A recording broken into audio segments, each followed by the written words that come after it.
ஒரு வசனத்தை நாம் இந்த வேளையில் படிப்போம். சங்கீதத்தின் புத்தகம் 20வது சங்கீதம்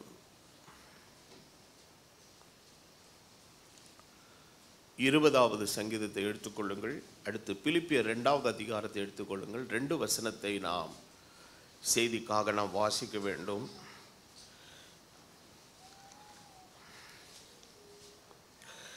சங்கீதம் 20, பிலிப்பியர் 2. இப்பொழுது நாம் வசனங்களை படிப்போம்.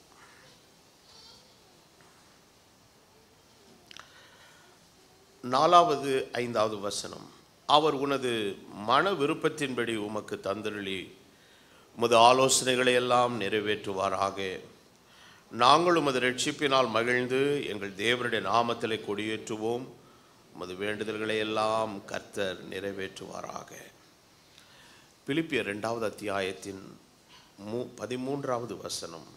பிலிப்பியர் 2:13. ஏனெனில் தேவன் தமது தயவுள்ள சித்தத்தின்படி விருப்பத்தையும் செய்கையையும் உங்களில் உண்டாக்குகிறவராய் இருக்கிறார். இந்த காலவேளையில் உங்களோடு பேசும்படி ஆவியானவரனுக்கு கொடுத்த அவருடைய தெய்வீக ஆலோசனை, விருப்பங்கள் நிறைவேற்றப்படும். The desires will be fulfilled. விருப்பங்கள் நிறைவேற்றப்படும். தேவன் தாமே இந்த வேத வாக்கியங்களை ஆசீர்வதிப்பாராக. நாம் யாவரும் தலைவணங்கி கர்த்தருடைய வசனத்துக்காக நாம் ஜெபம் பண்ணுவோம்.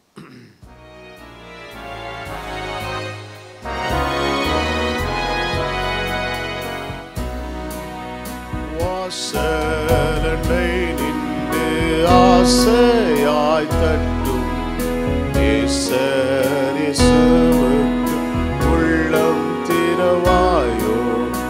ஆவியை ஒருபோதும் தள்ளாத நேசர் வாவென்று உன்னை அழைக்கிறாரே.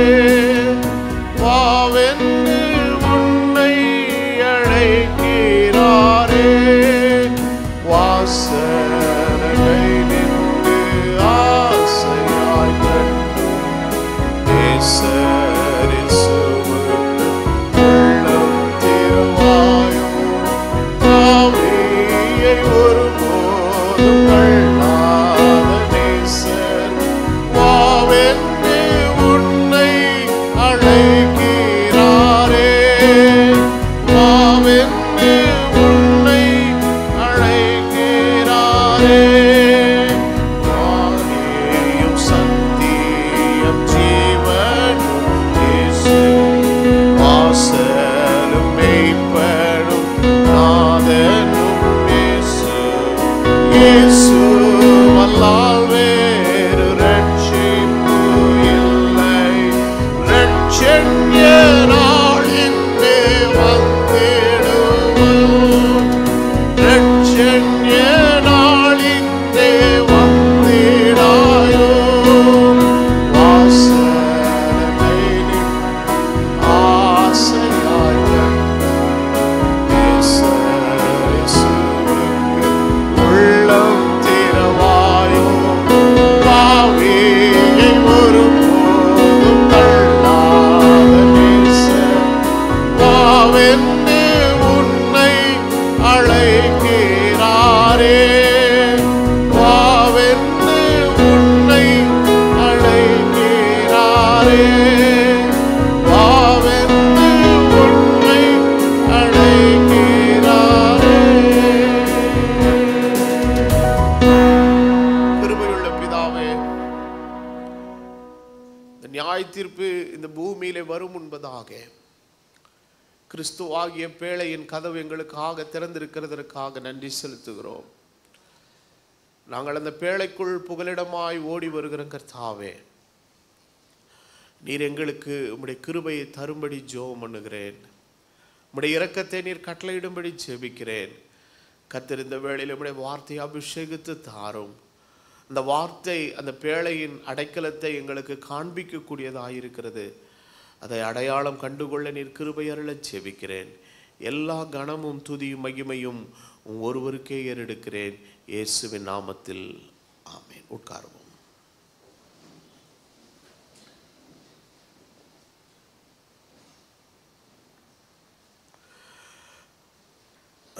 நான் வாசித்த இந்த வேத வசனம் நல்ல அற்புதமான ஒரு வேத வாக்கியம். தேவன் நம்முடைய மன விருப்பத்தை, the desire of our hearts, மனிதனுடைய இருதயம் என்றைக்குமே எண்ணங்களால் உள்ளது மாத்திரமல்ல, விருப்பங்களால் உடையது. His heart is not only with the thoughts, but its hearts with the desires. அப்போ அந்த விருப்பங்கள் எப்படி நிறைவேற்றப்படும் என்கிற ஒரு காரியம் இருக்கிறது. இந்த வசனத்தை நம்ம என்றைக்குமே வேதத்தின் வசனங்களை நாம் புரிந்து கொள்ளும் போது வேதம் என்ன கண்ணோட்டத்தில் சொல்லுகிறது என்கிறதை தான் நம்ம புரிந்து கொள்ளணும். காரணம், அந்த வேதத்தின் கண்ணோட்டம் என்பதை எப்படி நம்ம புரிந்து கொள்றதுன்னா பரிசுத்தாவின் துணை கொண்டுதான். காரணம், அவரே தம்முடைய வசனத்திற்கு வியாக்கியானியாக இருக்கிறார். ஆமென். அவருடைய வசனத்துக்கு நான் வியாக்கியானம் கொடுக்க முடியாது. அந்த வியாக்கியானத்தை கொடுக்கிறவர் பரிசுத்த ஆவியானவர். அப்போ வசனம் என்ன சொல்லுகிறது? பேசுகிறது நீங்கள் அல்ல, பிதாவின் ஆவியானவரை உங்களிலிருந்து பேசுவார். காரணம், வேதத்தை எழுதினவர் ஆவியானவர். எழுதினவர் தான் அதுக்கு என்ன கொடுக்கணுங்க? விளக்கம் கொடுக்கணும். அப்போ தேவன் தமது வியாக்கியானத்தை கொடுக்கும்போது, அப்போ வேதத்தை நம்ம படிக்கும்போது நமக்கேற்ற மாதிரி நம்ம புரிஞ்சுக்கிட்டு அதை அது இப்படி இருக்குமோ அப்படி இருக்குமோங்கிற ஒரு எதிர்பார்ப்பில் நம்ம இருப்போம்னா சில நேரங்கள் அது நமக்கு ஏமாற்றத்தை கொடுத்துரும். அப்போ வேதம் என்ன கண்ணோட்டத்தில் பேசுகிறது என்கிற அந்த ஒரு புள்ளியை நம்ம தொடும்போது தான் அது மிகப்பெரிய ஆசீர்வாதங்களை நம்முடைய வாழ்க்கையில் கொண்டு வருகிறது. அப்போ அநேக நேரங்களிலே நம்ம நிறைய விஷயங்களை விரும்புகிற காரியங்கள் அநேகவற்றை ஆண்டவரிடத்தில் கேட்கிறோம். கேட்கிற எல்லாமே நமக்கு கிடைக்குதா அப்படின்னா கிடைக்கிறது இல்லையே. சில பேர் வாழ்க்கையில் ஏமாற்றங்களை எல்லாவா சந்தித்து கொண்டு இருக்கிறார்கள். காலங்களும் நேரங்களும் என்ன செய்து கொண்டே இருக்கிறது? கடந்து போய்கொண்டே இருக்கிறது. உடனே சில பேர் சொல்லலாம், ஆபிரகாமுக்கு கூட கர்த்தர் வாக்குத்தத்தம் கொடுத்துட்டு 100 வயசு வரைக்கும் காத்திருக்க வச்சிருந்தார் அல்லவா அப்படின்னு நம்ம நினைக்கலாம். ஆனால் வாக்குத்தத்தத்தை அவர் கொடுத்துட்டு தான் காக்க வச்சாரு. ஆனால் நமக்கு எந்த வாக்குத்தத்தமும் வரல, சத்தமும் வரல, வெளிச்சமும் வரல, ஆண்டவருடைய பிரத்யட்சமான ஒரு காரியமும் நடக்கலை. எவ்வளோ நாளைக்கு காத்திருக்கிறது? அப்போ சில நேரத்தில் நம்மளுடைய அப்ரோச், அதாவது ஒரு ஆண்டவருடைய சமூகத்தில் அவருடைய காரியங்களை அணுகுகிற விதம்னு ஒன்று இருக்குது பாருங்க. அந்த அணுகுகிற முறை தவறாயிடுச்சுன்னு வச்சுக்கோங்களேன், எவ்வளவு கேட்டு என்ன இல்லாமல் போயிருங்க, பிரயோஜனம் இல்லாமல் போயிடும். அப்போ வேத வசனம் நமக்கு கொடுக்கிற ஒரு அற்புதமான ஆலோசனை என்னவென்றால், நாம் விரும்புகிறதை கர்த்தர் நமக்கு தருகிற ஆண்டவர். அவர் நம்முடைய மன விருப்பத்தைகளை நிறைவேற்றுகிற ஆண்டவராக இருக்கிறார். இது மேலோட்டமாக அப்படி கேட்கும்போது, okay, let me think about that. நான் யோசிக்க ஆரம்பிக்கிறேன். நிறைய காரியங்களை யோசிக்கிறேன். ஆடிக்காரை யோசிக்கிறேன், ரோல்ஸ் ராய்ஸை யோசிக்கிறேன், மவுண்ட் ரோடில் ஒரு 10 மாடி பில்டிங்கை யோசிக்கிறேன். எண்ணங்களையா என்னுடைய இருதயங்களில் நான் நமக்கு குவித்து கொண்டிருக்கிறேன். பைபிள் அந்த அர்த்தத்தில் பேசலை. அப்போ வேதம் என்ன கண்ணோட்டத்தில் சொல்லுகிறது என்கிறத நம்ம தெளிவாய் புரிந்து கொண்டோமானால், நான் இன்றைக்கு சொல்லுவேன், இன்றைக்கே உங்களுடைய விருப்பங்கள் அன்றாலே நிறைவேற்றப்படும். நீங்கள் எண்ணி முடியாததும் யோசிக்க முடியாததும் மனித மூளையினால கிரகிக்க முடியாத காரியங்களை கர்த்தர் உங்கள் வாழ்க்கையில செய்ய போகிறார். அது சத்தியம். அப்போ முதலாவது, தேவன் நம்முடைய விருப்பங்களை நிறைவேற்றுகிற ஒரு காரியம் அப்படின்னு வரும்போது, முதல்ல விருப்பங்கள் என்கிற நிலையில 2 சைடு இருக்குது. ஒன்று நம்முடைய மாம்சம் ஏற்படுத்தும் விருப்பங்கள், இரண்டாவது தேவன் நமக்குள் உண்டாக்குகிற விருப்பங்கள்னு ஒன்று இருக்குது.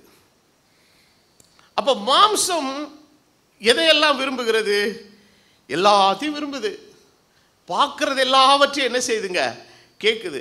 அப்போ ஆண்டவர் சில டிசையர்ஸை ஒரு உணர்வாக படைப்பிலேயே, நல்லா கவனிங்க, சில உணர்வுகளை, சில ஆசைகளை ஆண்டவர் படைப்பிலேயே இந்த சரீரத்துக்குள் இன்பில்டாக கர்த்தர் என்ன செஞ்சிருக்கிறார்? வைத்திருக்கிறார். அதெல்லாம் இல்லைன்னா மனிதன் இந்த உலகத்தில் இயங்க முடியாது, வாழ முடியாது. பசி ஒரு உணர்வு, தாகம் ஒரு உணர்வு, காமம் ஒரு உணர்வு, இவை எல்லாவற்றையும் ஆண்டவர் மனிதனுடைய பிரயோஜனத்திற்காக அதை எந்தெந்த நேரத்தில் எப்படி அதை செயல்படுத்த வேண்டும் என்கிற ஒரு ஒரு ஒரு விதியின் விளிம்புக்குள்ள கர்த்தர் அதை அழகா என்ன செஞ்சிருக்கிறார், வைத்திருக்கிறார். அப்போ இதை தாண்டி தேவனுடைய விருப்பங்கள் அப்படின்னு ஒரு காரியங்கள் இருக்குது பாருங்க. அந்த விருப்பங்கள் எல்லாம் இன்றைக்கு நம்முடைய ஜீவியத்தில் அது நிறைவேற்றப்பட வேண்டும். அப்போ ஒரு மனிதனுக்கு ஆண்டவர் படைப்பின் மூலமாகவே வைத்திருக்கிற சில காரியங்கள் எல்லாமே என்னன்னு பார்த்தீங்கன்னா, அது தானா அது அந்த தேவைன்னு ஒன்று வரும்போது அதுவே அந்த உணர்வு அதை என்ன பண்ணிக்கிட்டே இருக்குங்க, தூண்டிக்கிட்டே இருக்கும். அப்போ நல்ல வயிறு முட்டை தண்ணி குடிச்சிட்டு வந்தவங்ககிட்ட நம்ம ஒரு கிளாஸ் தண்ணியை கொடுத்தா யாரும் என்ன செய்ய மாட்டான், குடிக்க மாட்டான். இப்போ அவனுக்கு தேவை இல்லை. ஆனால் அந்த தேவை வரும்போது அது தானாகவே அந்த தாகம் என்கிற உணர்வாக அவனுக்குள்ளேருந்து என்ன செய்யுங்க, வெளிப்படும். நல்ல வயிறு முட்டை சாப்பிட்ட ஒருத்தனுக்கிட்ட கொண்டு போய் திருப்பி ஆகாரத்தை கொடுத்து நல்லா சாப்பிட முடியாது. ஆனால் சில மணி நேரங்கள் கழித்து வரும்போது அந்த உணர்வு அவனுக்குள்ளே எதை தூண்டுகிறதுங்க, பசியின் உணர்வை தூண்டும். இப்படி தான் எல்லா காரியங்களுமே. அப்போ தேவை வரும்போது அதை பூர்த்தி செய்கிறதற்கான ஒரு நிலை, ஒரு சூழ்நிலை எல்லாவற்றையும் ஆண்டவர் வைத்திருக்கிறார். அப்போ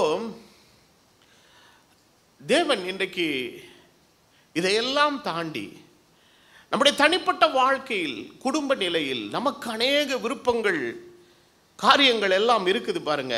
அதையெல்லாம் ஆண்டவர் நிறைவேற்றுவாரா? நிச்சயம் அதை நிறைவேற்ற அவரால் முடியும். அப்போ முதலாவது அந்த விருப்பங்கள் நம்முடைய வாழ்க்கையில் நிறைவேற்றப்படுகிறதற்கு முன்பதாக முதல்ல தேவன் நம்மளை எதுக்காக படைச்சார் அப்படிங்கிற அந்த ஒரு நோக்கம் நமக்கு தெரியணும். இந்த கண்ணாடியை கடவுள் எதுக்காக படைச்சாரு? என்னுடைய பார்வை எப்படி இருக்கணுங்க, தெளிவாக இருக்கணும்.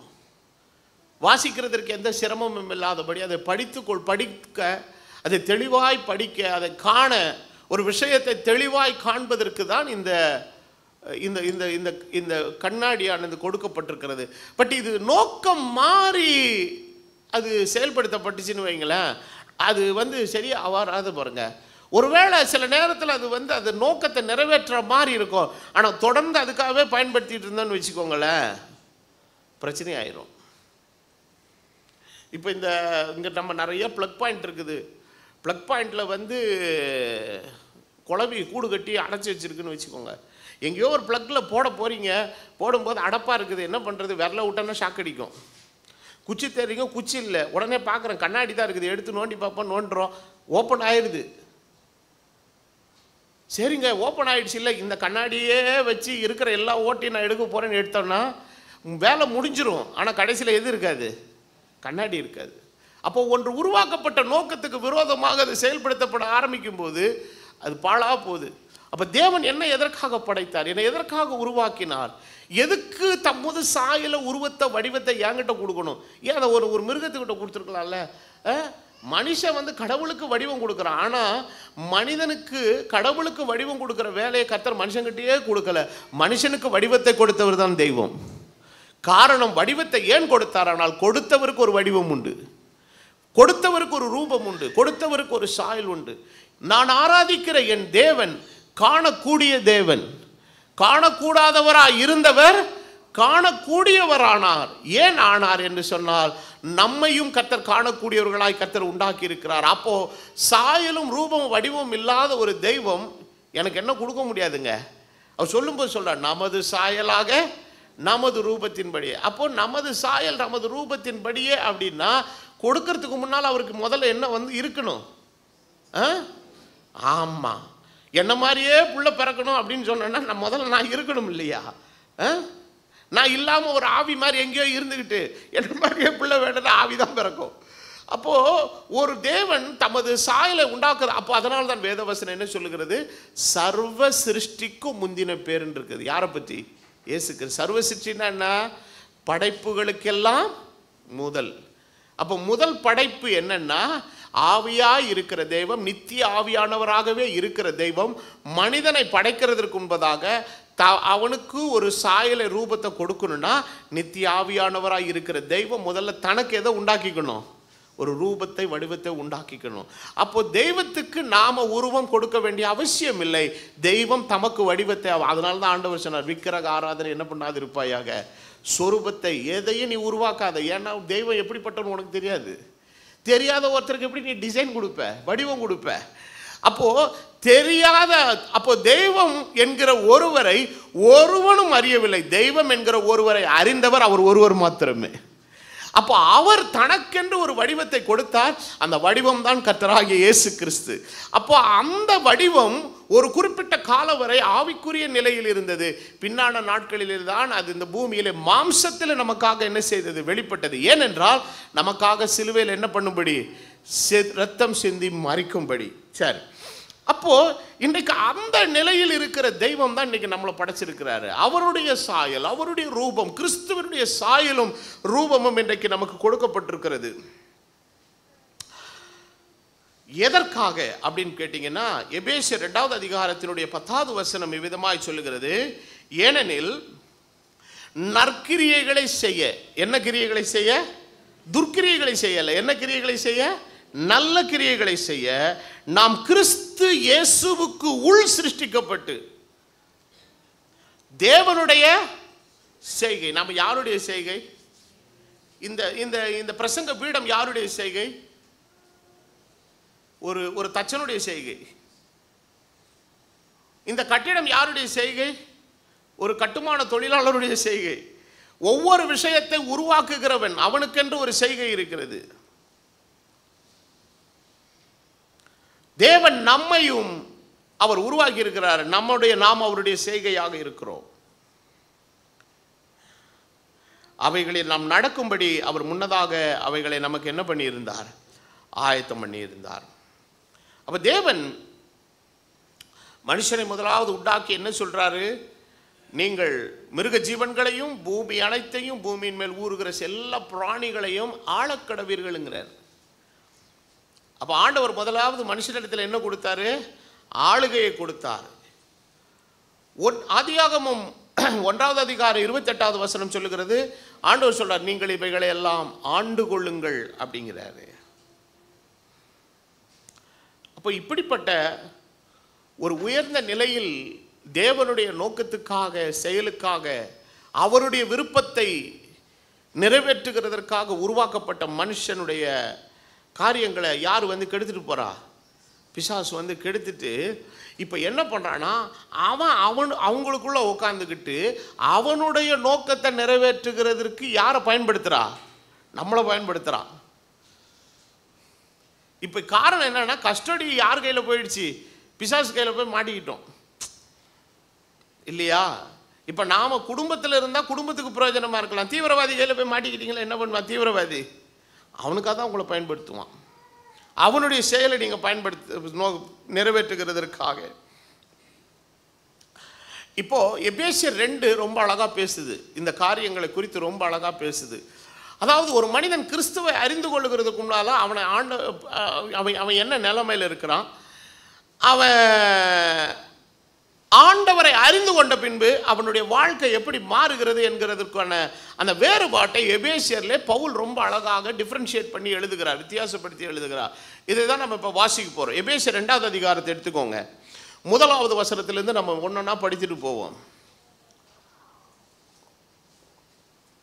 சொல்றார், அக்கிரமங்களிலும் பாவங்களிலும் மரித்தவர்களாக இருந்த உங்களை. அப்போ நம்ம எதில் மரித்திருந்தோம்? அக்கிரமத்திலும் பாவத்திலும் மரித்தவர்களாக இருந்தோம்னா அர்த்தம் என்ன? மரணம் என்பது என்ன? ஜீவன் இல்லாத நிலை. அந்த பாவத்திலும் அக்கிரமத்திலும் மரித்த போது யார் நம்மிடத்தில் இல்லை? ஆண்டவர் இல்லை, ஜீவனாகிய தெய்வம் நம்மளை விட்டு போயிட்டார்.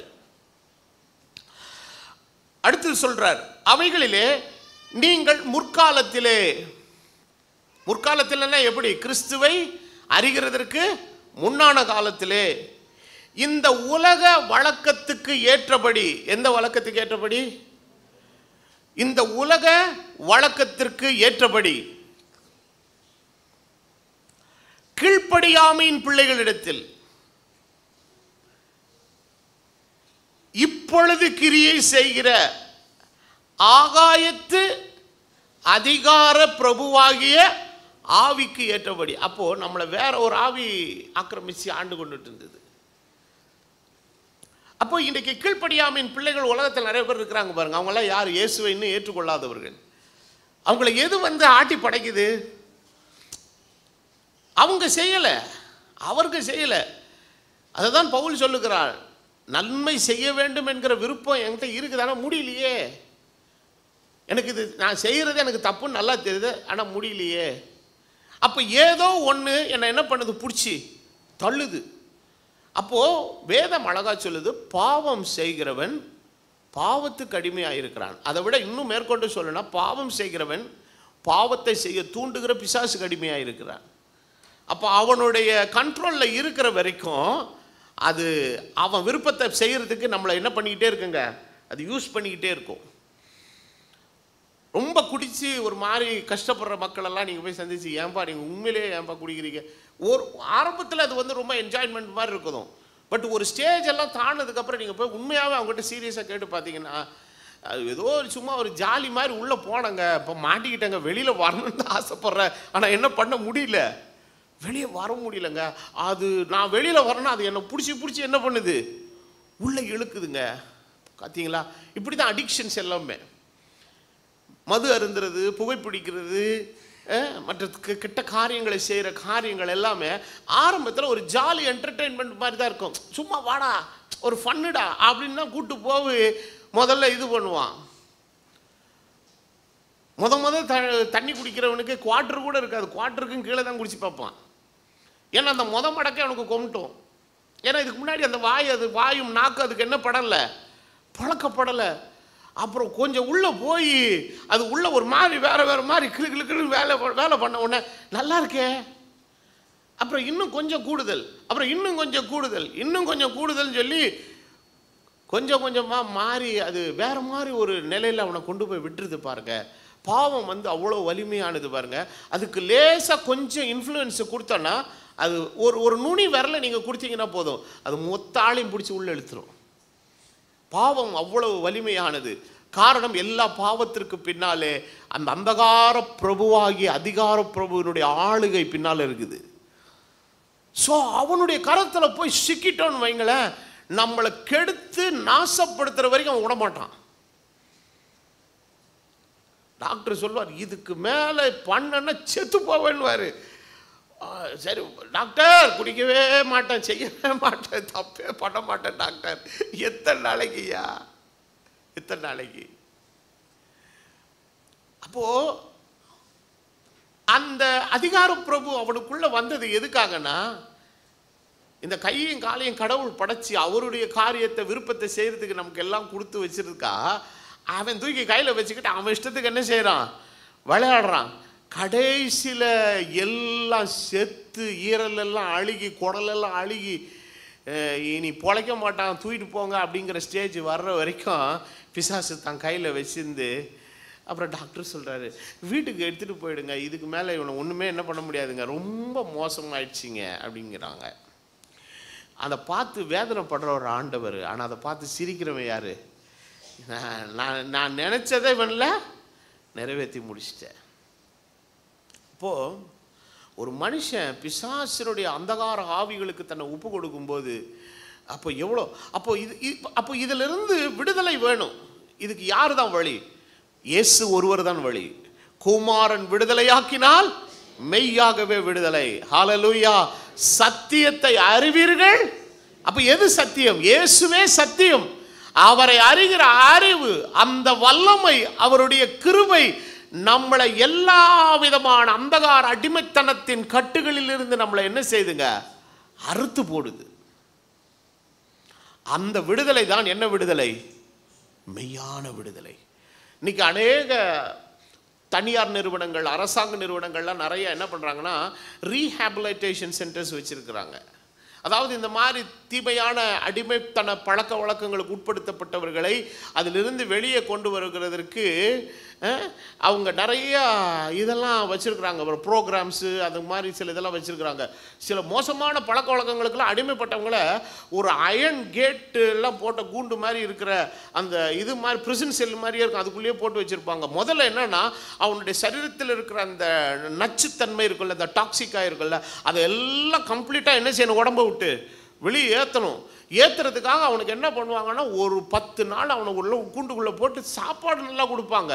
ஆனால் தண்ணியை குடிக்க வச்சு அவனை உள்ள டீடாக்சிக் பண்ண என்ன ஆகுனா, அது மறுபடியும் குடுன்னு அவனை என்ன பண்ணுங்க கேட்கும். சிலர்லாம் அப்படியே பைத்தியம் பிடிச்ச மாதிரி உள்ளே என்ன பண்ணுவான், கத்துவான். இப்போ கொடுக்குறியா இல்லையா ஊன்னு கத்துவான் ஒரு மாதிரி. அவங்க அதெல்லாம் ஒன்றும் பண்ண மாட்டான். ரொம்ப டார்ச்சர் பண்ணான்னா ஒரு ஸ்லீப்பிங் இன்ஜெக்ஷன் ஒன்று போட்டு பேசாமல் படுக்க வச்சுருவாங்க அவனை. ஆனால் இது எவ்வளோ நாளைக்கு உதவும்னு நினைக்கிறீங்க? அந்த அதிகார பிரபுவினுடைய கரத்திலிருந்து அவருடைய ஆத்துமா மீட்கப்படாமல் விடுதலை இல்லை. இன்றைக்கு ஒருவேளை உங்கள் வாழ்க்கையில் ஏதாவது சில காரியங்களிலே நீங்கள் சிக்கிக்கொண்டு, குடும்பத்துக்கு தெரியாமல், வீட்டுக்கு தெரியாமல், மற்றவர்களுக்கு தெரியாமல் ஒரு தனிப்பட்ட ஒரு காரியமாக உங்களுக்குள்ளே வைத்துக்கொண்டு இதை என்னால் செய்யாமல் பண்ணாமல் இருக்க முடியாதே என்று நினைப்பீர்களானால், இந்த காலவேளையில் சொல்லுகிறேன், உங்களை விடுதலையாக்குகிற வல்லமை ஒருவர் உண்டு. அவர் கர்த்தராகிய இயேசு கிறிஸ்து. அவர் தொட்டால் நிச்சயம் விடுதலை ஆவீர்கள். அது ஒரு செகண்ட் தாங்க. அதுக்கப்புறம் அந்த விடுதலையை அவர் தந்திருக்கிறாருங்கிறதுக்கு என்ன தெரியுமா சைனு? அதை பார்த்தாலே அருவருப்பாக இருக்கும், கோமட்டும். எதை சொட்டம் போட்டு ருசிச்சு ரசிச்சு குடிச்சோமோ அது இப்போ எப்படி இருக்குதுங்க? அந்த நாத்தம் மனம் கொமட்டுது அவனுக்கு. செயின் ஸ்மோக்கராக இருந்து 5 நிமிஷத்துக்கு 10 நிமிஷத்துக்கு ஒன்று புகைச்சி கீழே போட்டு மிதித்தவன், சில இந்த செயின் ஸ்மோக்கருக்கெல்லாம் தெரியாமல் கையை கொடுத்துட்டிங்கன்னா, அவன் கையை கொடுத்துட்டு எடுத்ததுக்கப்புறம் நம்ம கையில் அந்த நெடி அடிக்கும். காரணம், அவனுடைய சரீரம் முழுவதும் அந்த நிக்கோட்டினால் முழுவதும் அது பாதிக்கப்பட்டிருக்கனால அவனுடைய சரீரத்திலிருந்து வருகிற அந்த வியர்வையில் கூட அந்த என்ன ஸ்மெல் வருதுங்க, அந்த நிக்கோட்டினுடைய ஸ்மெல் வருது. ஆல்கஹால் ஓவராக குடிக்கிறவனுக்கு வேர்த்துச்சுன்னு வைங்கள, அந்த வேர்வை எடுத்து முகர்ந்து பார்த்தீங்கனால அதில் ஆல்கஹால் ஸ்மெல் இருக்கும். இப்படிப்பட்ட ஒரு நிலைமையில் இருக்கிற ஒரு மனுஷனை கர்த்தர் விடுதலை ஆக்கினால் அதுதான் மெய்யான விடுதலை. அந்த நுகமானது என்ன செய்யப்படுதுங்க, அங்கேயே முறிக்கப்ப. அதுக்கப்புறம் நீங்கள் அவங்ககிட்ட கொண்டு வந்து இதெல்லாம் என்னப்பா சூப்பராக இருக்குல்லப்பா அப்படின்னா கூட, இல்லைங்க அதை பார்த்தாலே எனக்கு கொமட்டுதுங்க, நாத்தம் தாங்க முடியலங்கன்னுவா. காரணம், அதை தூண்டின அந்த அதிகார பிரபுவினுடைய அந்தகாரத்தின் வல்லமை அவனை விட்டு வெளியே போயிடுச்சு. அதை விடுதலையாக்கக்கூடியவர் தேவன் ஒருவர் மாத்திரமே. இப்போ இந்த ஆகாயத்து அதிகார பிரபு உள்ள உக்காந்துக்கிட்டு அதை பண்ணு, இதை செய், அதை போடு. அப்போ இன்னைக்கு உலகம் ஏன் இப்படி சீர்கெட்டு இருக்குது? உலகம் நல்லாவா இருக்குது? உலகம் சீர்கெட்டு குட்டிச்சேவராக இருக்குது. காரணம் என்னவென்றால், உலகம் தன்னை யார் கையில் ஒப்பு கொடுத்துருக்குதுங்க? இந்த அதிகார பிரபுனுடைய கரத்தில் ஒப்பு கொடுத்துருக்கிறதுனால அது போட்டு என்னெல்லாம் பண்ண முடியுமோ பண்ணிக்கிட்டு இருக்குது. ஆனால் நீங்களும் நானும் ஒரு காலத்தில் ஒரு வேளையில் முற்காலத்தில் அந்த அதிகார பிரபுனுடைய அதிகாரத்துக்குள்ளே இருந்தோம். கிறிஸ்து நம்மை விடுவித்தார். இன்றைக்கு அவருடைய ஆளுகைக்குள்ளே இருக்கிறோம். அவன் இனிமேல் அவனுக்கு நம்மிடத்தில் என்ன இல்லை? அதிகாரம் இல்லை. காரணம், அவர் விடுதலையாக்கி விட்டபடியினாலே. அடுத்து ரொம்ப அழகாக எழுதுறார் எபேசியர் 2:3 என்ன சொல்றாருன்னா, அவர்களுக்குள்ளே யாரு? கீழ்ப்படியாமின் பிள்ளைகளாக இருக்கக்கூடிய அவிசுவாசிகளின் நடுவிலே நாம் எல்லாரும் சொல்லுங்க, இன்க்ளூடிங் பாஸ்டர், முற்காலத்திலே நமது மாம்ச இச்சைகளின்படியே செய்து நமது மாம்சமும் மனசும் விரும்பினவைகளை செய்தோம். அப்போ மாம்சமும் மனசும் விரும்புகிறது காரியத்தை உண்டாக்குறது யாருன்னு கேட்டிங்கன்னா, இது உள்ள வேற ஒன்று உட்காந்து அது என்ன பண்ணிக்கிட்டே இருக்குதுங்க, தூண்டி விட்டுக்கிட்டே இருக்குது. சிலர் பக்கத்தலைக்கு பாயாசம் கேட்டுக்கிட்டே இருப்பான் தெரியுமா? எதுக்காகனா அவனுக்கு வேணும், எனக்கு வேணும்னு கேட்டால் அசிங்கமாயிருன்னு சொல்லிட்டு, அண்ணே எங்கள் வாங்கல இந்த பக்கத்தலைக்கு பாயாசம் கொடுங்கன்னு சொல்லிட்டு கிட்ட வந்து ஊற்றும் போது எனக்கு கொஞ்சம் ஊற்றிட்டு போங்கன்றான். ஆக இது என்ன பண்ணுதுன்னா, பக்கத்துலைக்கு பாயசம் கேட்குற மாதிரி பக்கத்துல நின்று கேட்குற மாதிரி கேட்டுட்டு நம்மளையும் கவுத்து விட்டு செஞ்சிருது, போயிடுது. அப்போ மனது மாமிசம் விரும்பினவைகளை எல்லாம் செய்கிறதற்கு இந்த அதிகார பிரபு உள்ள உட்கார்ந்து என்ன பண்ணிக்கிட்டே இருக்கிறான், செய்துக்கிட்டே இருக்கிறான். அடுத்து சொல்றாரு, சுபாவத்தில், செயலில் அல்ல, எதில்? சுபாவத்தில். மற்றவர்களை போல நாம் எல்லாரும் கோப ஆக்கினைக்குரிய பிள்ளைகளாகவே இருந்தோம். இதுதான் நம்மளுடைய பாஸ்ட் லைஃப்.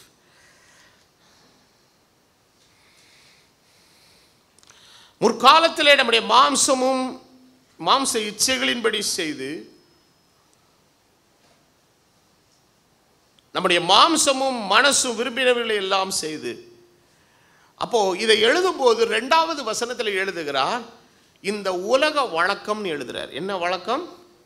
உலக வழக்கம். நம்ம எல்லாருக்கும் ஊர் வழக்கம் இருக்குது, குடும்ப வழக்கம் இருக்குது இல்லையா? அப்போ இதெல்லாமே, இந்த வழக்கங்கள் எல்லாமே வழக்கத்தில் வந்ததா பிசாசுனால வந்த வழக்கமா? அது யோசிக்கணும் நம்ம. இது எங்கள் ஊர் வழக்கங்க அப்படின்வா. ஊர் வழக்கமாக இருக்கிறது சில விஷயங்கள் நல்லது தான், தப்பு கிடையாது. ஆனால் அது என்ன மாதிரி விஷயமாக கொண்டு வர்றான் பிசாசுங்கிறது தான் ரொம்ப கவனமாக இருக்கணும். அப்போது அவனுடைய அதிகாரத்துக்குள்ளாக வந்த நிறைய விஷயத்துக்கு இன்றைக்கி மக்கள் என்ன கொடுத்துருக்குறாங்க? இது என்ன வழக்கம்? ஊர் வழக்கம், இது எங்கள் குடும்ப வழக்கம்,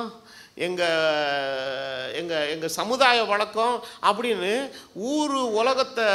வழக்கத்தை சொல்லியே செய்கிறத நியாயப்படுத்துவாங்க. கிடையாது.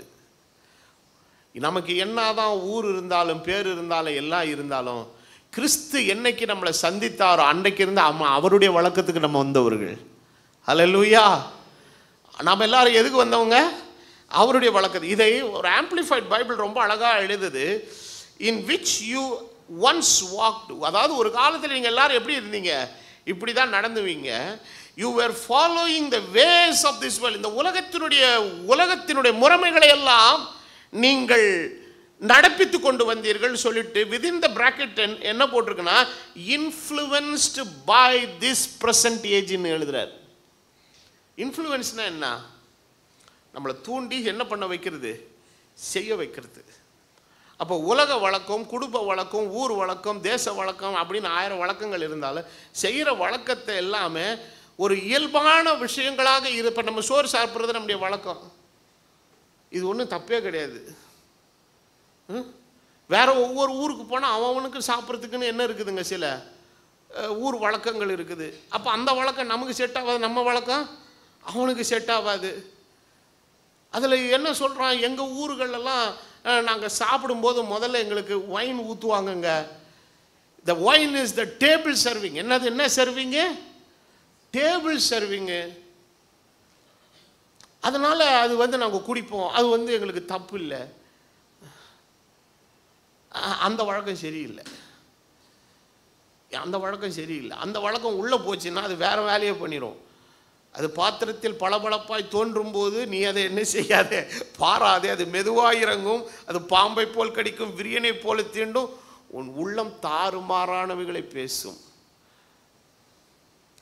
நீ நடுக்கடலில் சயனித்திருக்கிறவனை போல இருப்பாய்னு எழுதியிருக்குது. அந்த டிஸ்கிரிப்ஷன்லாம் பார்த்தீங்கன்னா வேறு லெவல் எழுதியிருக்கிறாரு. நான் நினைக்கிறேன் இதெல்லாம் ஒரு நாள் போட்டு மொடா குடிக்கார மாதிரி நல்லா குடித்து ஒரு வெறிச்சு அந்த வெறியிலேருந்து வெளியே வந்ததுக்கப்புறம் இந்த அதிகாரத்தை எழுதியிருப்பார்னு நினைக்கிறேன். அது அவ்வளோ மோசமானது பாருங்க. அது டேபிள் சர்விங் மாதிரி உள்ளே போயிட்டு கடைசியில் மொத்த சர்விங் ஆயிரும். புரியுதா உங்களுக்கு? காரணம் இது நம்மளை இன்ஃப்ளூயன்ஸ் பண்ணிக்கிட்டே இருக்கும். ஆனால் நம்ம அந்த பிடிமானங்கள்லேருந்து வெளியே வரணும். we have to be influenced by God. தேவனுடைய வசனத்தினாலே அவரால் நாம் இன்ஃப்ளூயன்ஸ் பண்ணப்படணும். அப்படிப்பட்ட ஒரு நிலைக்கு நாம் இன்னைக்கு முற்றிலுமாக என்ன செய்யணுங்க? மாற வேண்டும். எபிரேயரில் ஒரு வசனத்தை நம்ம வாசிப்போம். எபிரேயர்களின் நிருபம் 13வது அதிகாரத்தின் 21வது வசனம் வாசிங்கள். எபிரேயர் 13:21. இயேசு கிறிஸ்துவை கொண்டு தமக்கு முன்பதாக பிரியமானதை உங்களை நடப்பித்து நீங்கள் தம்முடைய சித்தத்தின்படி செய்ய, எதன்படி செய்ய? மனது மாம்ச விரும்பினபடி செய்யல, எதன்படி செய்ய? சித்தத்தின்படி செய்ய உங்களை சகலவித நற்கிரியைகளில் என்ன பண்ணுவாராக? சீர்படுத்தினார். அவருக்கே எல்லா மகிமை என்ன செய்யட்டும்? உண்டாகட்டும் அப்படின்னு சொல்றார். அப்போ தேவன் சில காரியங்களை நமக்குள்ளே செய்யும்போது அவர் எப்படி செய்கிறாரா? அவருடைய சித்தத்தின்படி செய்கிறார். எபிரேயர் 10வது அதிகாரத்தின் 35-36 வசனங்களை நீங்கள் படிக்கும்போது வசனம் என்ன சொல்லுகிறது? ஆகையால் மிகுந்த பலனுக்கு ஏதுவான உங்கள் தைரியத்தை என்ன பண்ணிடாதீங்க? விட்டு விடாதீர்கள். நீங்கள் தேவனுடைய சித்தத்தின்படி செய்து எதன்படி செய்து? தேவனுடைய சித்தத்தின்படி செய்து. வாக்குத்தத்தம் பண்ணப்பட்டதை பெறும்படிக்கு பொறுமை உங்களுக்கு என்னவா இருக்கிறது? அப்போ தேவனுடைய சித்தத்தின்படி செய்யும் போது தேவன் வாக்குத்தத்தம் பண்ணின எல்லா காரியங்களும் நமக்கு என்ன பண்ணுதுங்க? கிடைக்குது. அப்போ என்னுடைய இருதயத்துக்குள்ள என்னுடைய மாம்சமும் என்னுடைய இருதயமும் விரும்புகிறதை செய்யறதுக்கு வேற ஒரு ஆவி இருக்குது. அப்போ அவர் விரும்புகிறதை செய்யணும்னா உள்ள யார் வரணும்? அவர் வரணும். அவர் வரும்போது என்ன பண்றாருன்னா, இதை தான் அப்போஸ்தலனாகிய பவுல் பிலிப்பியருக்கு எழுதும் போது என்ன எழுதுகிறாரு? தேவன் தமது தயவுள்ள சித்தத்தின்படி விருப்பத்தையும் செய்கை, முதல்ல செய்கை கரெக்டாக வர்றதுக்கு உரிய விருப்பத்தையே யார் தான் கொடுக்குறா? இல்லைங்க, நன்மை செய்யணுங்கிற செய்வேங்க, ஆனால் அதை செய்யறதுக்கான எண்ணமே வரமாட்டேங்குது, விருப்பமே வரமாட்டேங்குது, வராது, வர விடாது. எது விடாது? இந்த மாம்சம் விடாது. இது வண்டிக்குமே தேவ சித்தத்துக்கு விரோதமாக தான் என்ன பண்ணிக்கிட்டே இருக்குங்க? வேலை செஞ்சுக்கிட்டே இருக்கும். காரணம், இந்த மாம்சம் இன்னும் அந்த அடிமைத்தனத்தின் பிரமாணத்துக்குள்ளே இருக்கிறதுனால அது தேவன் விரும்புகிற காரியத்தை செய்யறதுக்கு இது என்ன பண்ணவே பண்ணாது, கோஆப்ரேட் பண்ணவே பண்ணாது. ஆனால் முதலாவது ஆண்டவர் சொல்றாரு, நீ என்ன டிசைர் பண்ணணுங்கிற டிசைரே யார் தான் கொடுக்குறா? யார் தான் கொடுக்குறா? பரிசுத்த ஆவியானவரே கொடுக்குறார். ஹல்லேலூயா.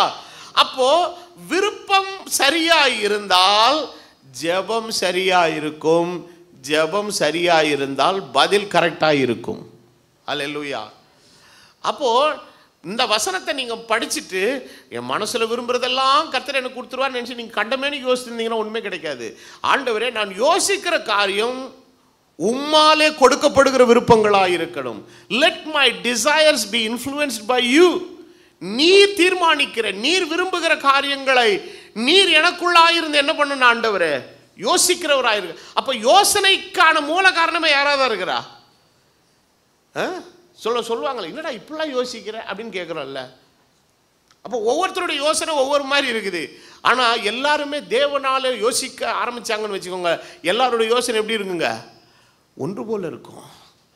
அப்போது இதுக்கு அடிப்படை என்னன்னா, எனக்குள் இருக்கக்கூடிய விருப்பங்களை யோசிக்கிற வேலையை முதல்ல யார் தான் ஸ்டார்ட் பண்ணணும்? அவர் ஸ்டார்ட் பண்ணணும். அப்போ அவர் யோசிச்சார்னா என்ன குறித்து எனக்கு என்ன வேணுங்கிறது அவர் யோசிச்சார்னா, அதான் ஆண்டவர் சொல்றார், உனக்கு என்ன வேணுங்கிறது எனக்கு தான் தெரியும். let me decide, let me think about that. ஒரு பையன் வந்து கேட்குறான், ஏமா எனக்கு கல்யாணம் பண்ணணும், பொண்ணு நானே பார்த்துக்குவா, நீ பார்த்து வைக்கிறியா?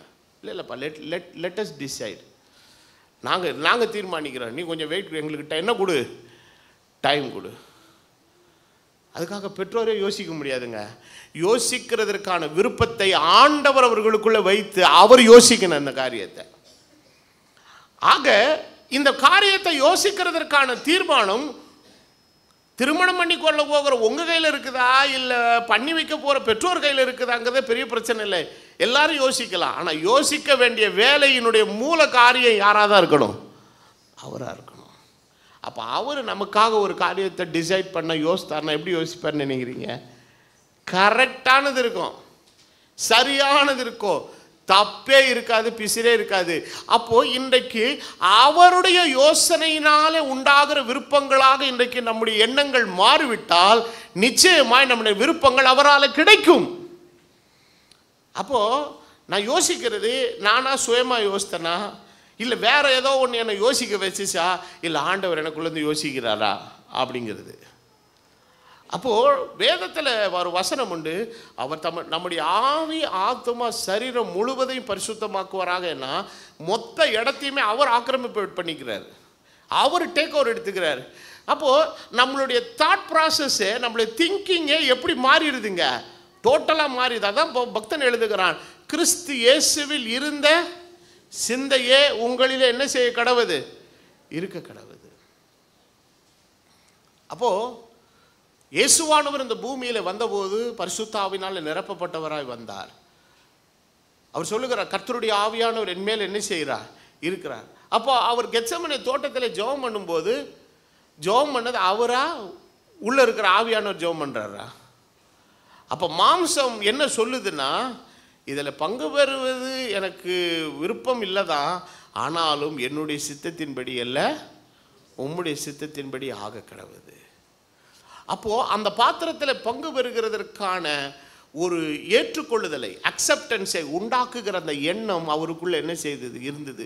ஆனால் இவர் மாம்சத்தின்படி மாத்திரம் யோசித்து ஜெபம், இப்பொழுதே நீர் எடுத்து போடும் ஆண்டவர், இப்பொழுதே தடை பண்ணி போடும், இந்த சிலுவை என்னை விட்டு ஒளிந்து என்ன செய்வதாக போவதாகன்னு இவரே டெசிஷன் எடுத்து முடிச்சிருப்பார்.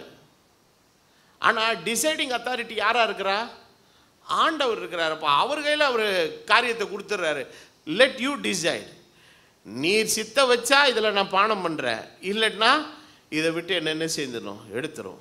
ஆகிலும் என்னுடைய விருப்பத்தின்படி அல்ல எதன்படி ஆக கடவுது. அப்போ அங்கே எது ஜெயிச்சது? இயேசு மாம்சத்தில் எண்ணின விருப்பம் ஜெயித்ததா, இல்லை பிதாவினுடைய திருவுள சித்தத்தின் எண்ணம் அங்கே ஜெயித்ததா? தெய்வத்தினுடைய சித்தம் தான் ஜெயித்தது.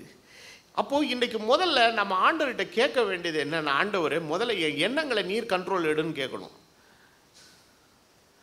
கண்டமேனு யோசிக்கக்கூடாதுங்க.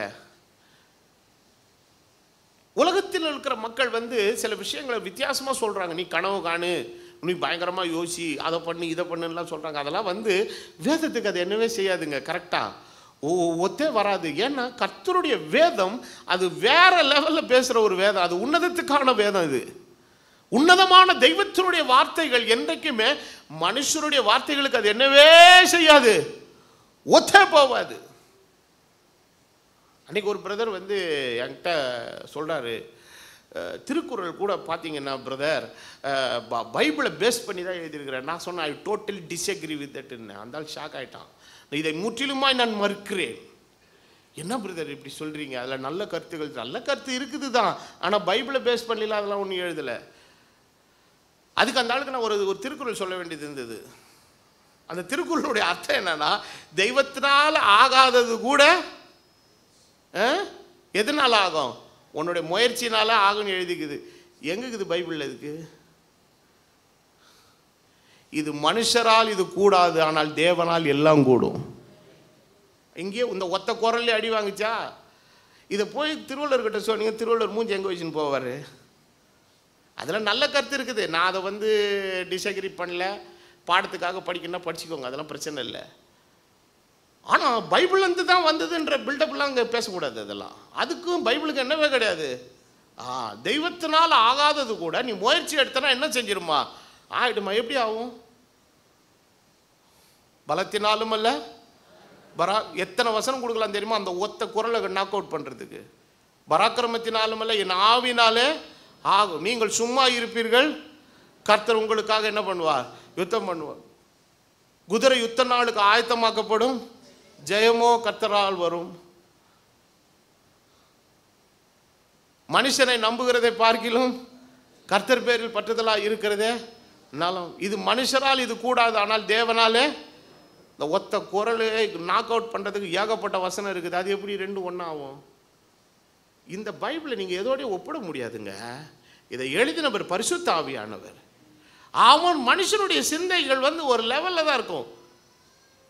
குட் தாட்ஸ் மே கம், ஆனால் தெய்வீகத்துக்கான ஒரு வெளிச்சத்தை கொடுக்கக்கூடிய ஒரு விஷயம் எதில் தான் இருக்குதுங்க?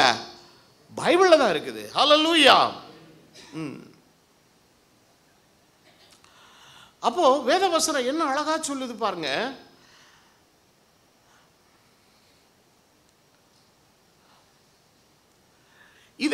இந்த வசனத்தை நான் ஆராய்ச்சி செய்த போது ஆவியானவர் என்ன 1 யோவானுக்குள்ள கொண்டு போனார். அது ரொம்ப அற்புதமாக அந்த இடத்துல எழுதியிருக்கிற அந்த வசனத்தை நம்ம இவ்வளோ நாள் படிக்கிறோம். ஆனால் இந்த செய்தியின் அடிப்படையில் அதை படித்த போது தான் எனக்கு இன்னும் நல்லா பிரகாசமாக புரிஞ்சுது. 1 யோவான் 2வது அதிகாரத்தின் 13வது வசனத்திலிருந்து படிக்கும்போது வசனம் என்ன சொல்லுகிறது? பிதாக்களே, ஆதி முதல் இருக்கிறவரை நீங்கள் அறிந்திருக்கிறதுனால் உங்களுக்கு எழுதுகிறேன். வாலிபரே, நீங்கள் பொல்லாங்கனை. இப்போ இதை எப்படி புரிஞ்சுக்குவீங்க? ஒரு மனுஷன் உலகத்தில் எல்லாத்தையும் ஜெயிக்கலாம், ஆனால் அவனுடைய எண்ணங்கள் அவனால் என்ன பண்ண முடியாதுங்க, ஜெயிக்கவே முடியாது. ஆனால் வாலிபர்களுடைய எண்ணங்கள் எப்படி இருக்குன்னு நினைக்கிறீங்க? அது அப்படியே சிறக்கடிச்சு என்ன செய்யுதுங்க, பறக்குது. இப்படி மெட்ராஸில் இருக்குது, திடீர்னு டோக்கியோவுக்கு போகுது, டோக்கியோலேருந்து சிங்கப்பூர் போகுது, சிங்கப்பூர்லேருந்து திடீர்னு ஆஸ்திரேலியா போகுது, ஆஸ்திரேலியா போயிட்டு திடீர்னு நியூயார்க்குக்கு வருது. எங்களா இருக்கிற அப்படின்னு கேட்டால், இல்லைங்க நாங்கள் சிறகடித்து பறக்கிறங்க. எண்ணங்கள் அப்படி தானே, அது பறந்துக்கிட்டே இருக்குது, போயிட்டே இருக்குது. ஆனால் இந்த சிந்தனை பறந்து தாறுமாறாக சிந்திக்குது பாருங்க. இந்த அன்கண்ட்ரோல்டு திங்கிங்கை ஒரு ஒரு கரெக்டான லெவலில் திங்க் பண்ணக்கூடிய ஒரு லெவலுக்கு கொண்டு வர்ற வேலையை செய்கிற ஒரு பரிசுத்த ஆவியானவர். இப்போ அந்த திங்கிங்க்கு நீங்கள் உங்களை விட்டுட்டீங்கன்னு வைங்களேன், அது போகிற போக்கெல்லாம் என்ன செய்வான் மனுஷன்? போயிட்டே இருக்க வேண்டியதான். இங்கேயும் அங்கேயும் போட்டு அலசடிப்பட்டு அவன் வாழ்க்கையின் யதார்த்தம் நிஜம் உண்மை என்னது என்பதை நிதானிக்கும் போது வயசாயிடும். என்னப்பா இவ்வளோ ஆடின, என்னப்பா இப்போ சார் இப்போதான் சார் ஒரு லெவலுக்கே வந்திருக்கிறேன், இப்போ என்னப்பா உனக்கு வயசு 60 வயசு, பாவி ரிட்டையர்மெண்ட் ஆகிற வயசு பாது. ஆமாங்க ரிட்டையர்மெண்ட் ஆகிற வயசு தாங்க. இதை நான் 25 வயசுலேயே யோசிச்சிருந்தேன்னா இன்றைக்கி காலாட்டி உட்காந்து சாப்பிடுவேங்க. இப்போயும் நான் என்ன பண்ண வேண்டியதாக இருக்குது? கஷ்டப்பட வேண்டியதாக இருக்குது. Sometimes late thinking is always dangerous. ரொம்ப காலம் தாழ்ந்து யோசிக்கிறது ரொம்ப ஆபத்தானது. அப்போது நம்மளை சுற்றி இருக்கிற விஷயங்கள் என்றைக்குமே நம்மளோட இருக்காது பாருங்க. யோசிக்க வேண்டிய விஷயத்தை யோசிக்க வேண்டிய காலத்தில் யோசித்து செய்ய வேண்டியதை செய்ய வேண்டிய நேரத்தில் செஞ்சால் பின்னான நாட்கள் ஆசீர்வாதமாக இருக்கும். இப்படி சில மனுஷருக்கு எப்படின்னா கையில் காசு இருக்குது, பணம் இருக்குது, அதை பண்ணிடலாம் இதை பண்ணிடலான்னு சொல்லி மனசை அவன் பாட்டுக்கு தாறு மாற திறந்து விட்டு அது போகிற போக்கிலெல்லாம் என்ன செய்யணும்னு நினைப்பான், போகணுன்னு நினைப்பான். அதனால தான் இதை அறிஞ்சிக்கிட்ட ஒரு மனுஷன் சொன்னான், மனம் என்பது என்னது ஒரு குரங்குன்னா. யார்? நம்மூர் ஆளு. நம்மூர் தத்துவங்கள்லாம் சில சமயத்தில் பயங்கரமாக இருக்கும். ஒரு இடமா நிற்காது, தவுது, இங்கே தவுது, அங்கே தவுது, அங்கே தவுது, இங்கே தவுது, இங்கே போகுது வருது.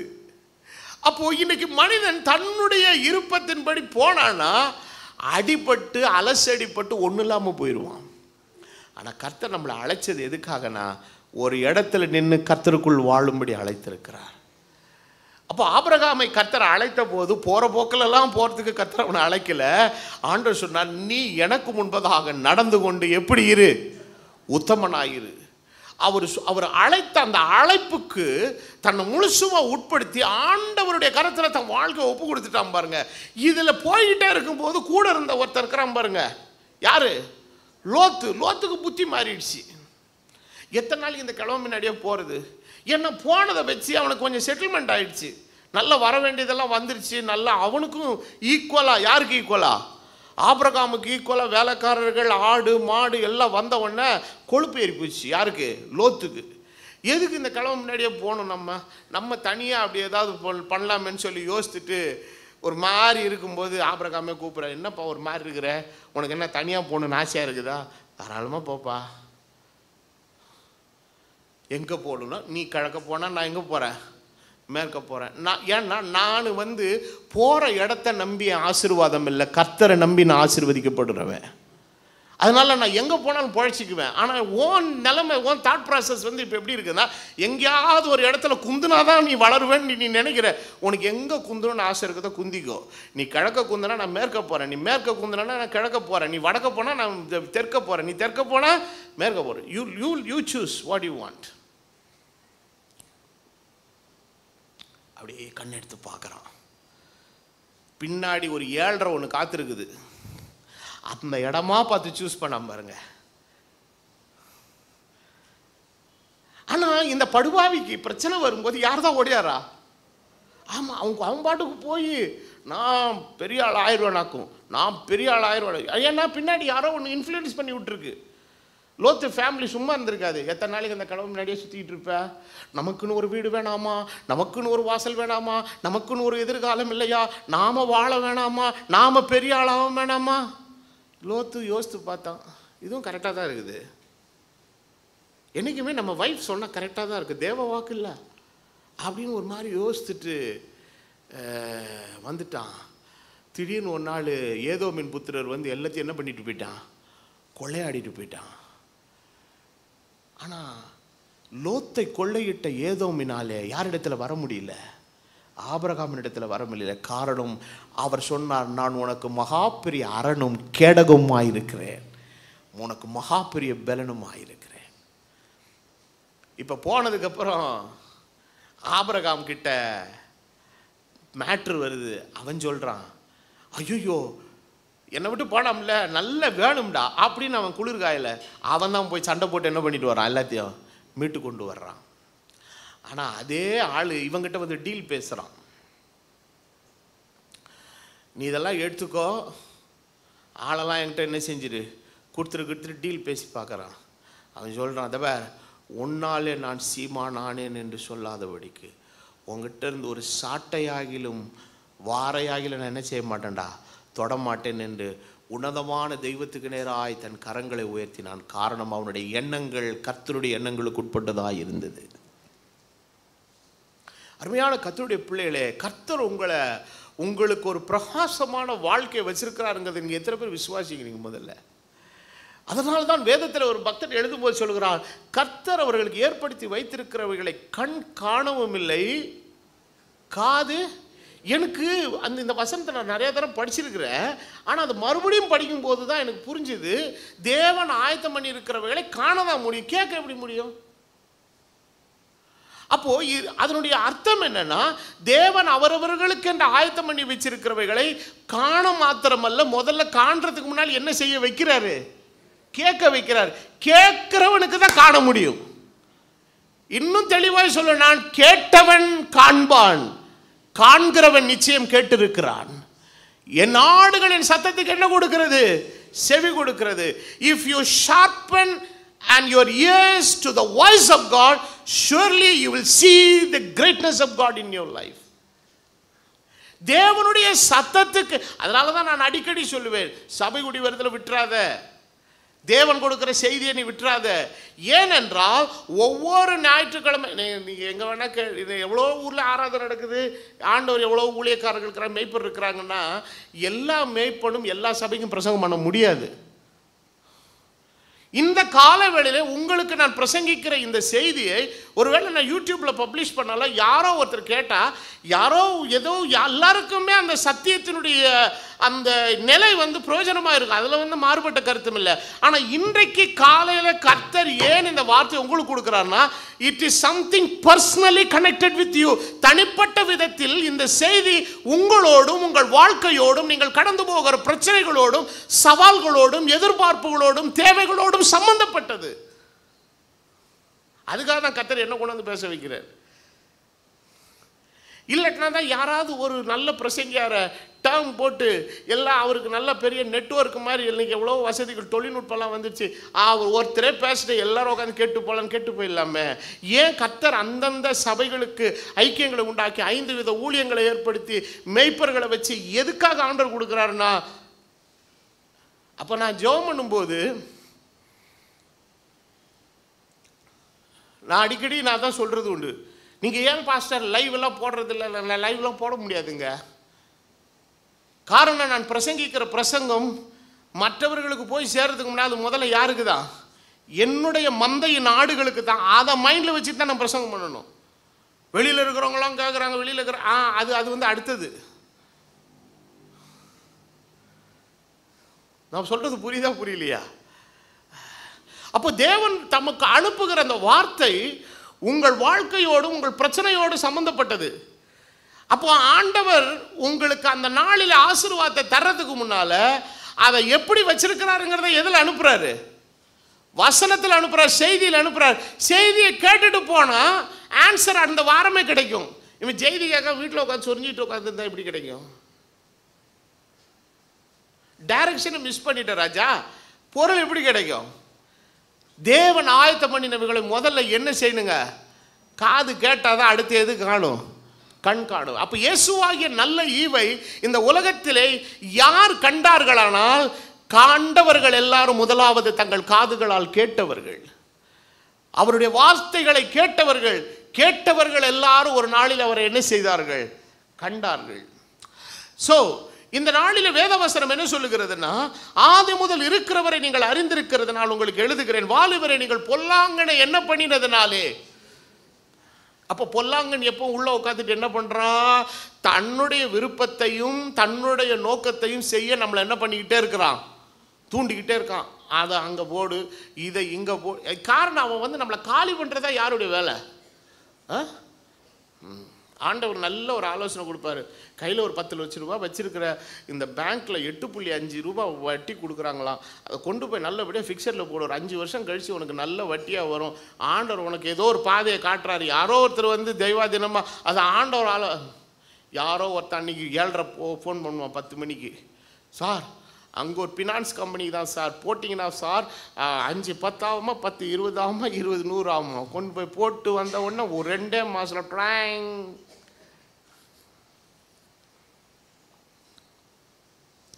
கடைசியில் இவன் போய் நின்ன இடம் ஃபைனான்ஸ் கம்பெனி இல்லை, எக்மோரில் கமிஷனர் அலுவலகம். ஏன்? மிஸ்கைடு. பிசாசு எதனாலனா அந்த 10 லட்சம் ரூபாயை பாதுகாக்கிறத விட அது என்ன பண்ணுன்றது அவன் யாருடைய ஆசை? காலி பண்ணுங்கிறது அவனுடைய ஆசை. அப்போது அவன் நம்மக்கிட்ட எப்படி ரூபத்தில் வந்தாலும் முதல்ல நம்மளை காலி பண்ணணும், நம்மக்கிட்ட இருக்கிறத காலி பண்ணணும். அதான் யாருடைய வேலையை? பிசாசுனுடைய வேலையை.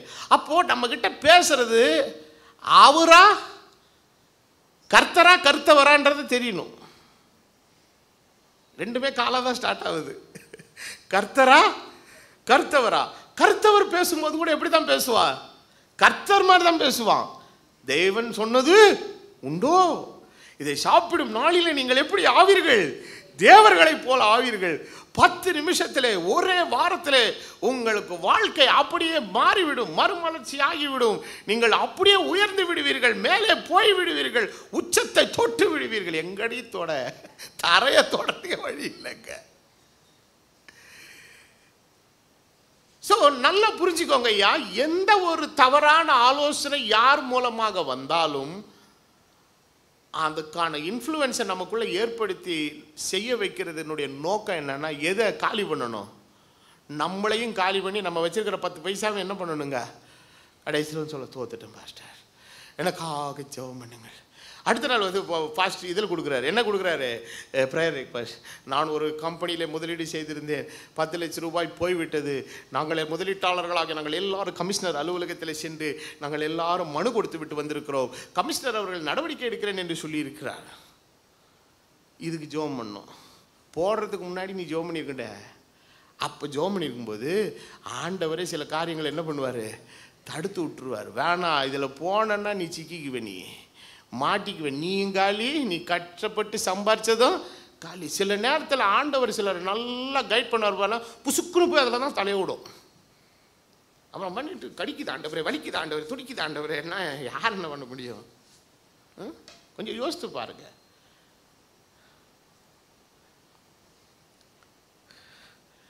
மாம்சமும் மனசும் விரும்பின எண்ணங்களை நீங்கள் ஜெயித்தீர்களானால் வாழ்க்கையில் வெற்றி பெறுவீர்கள்.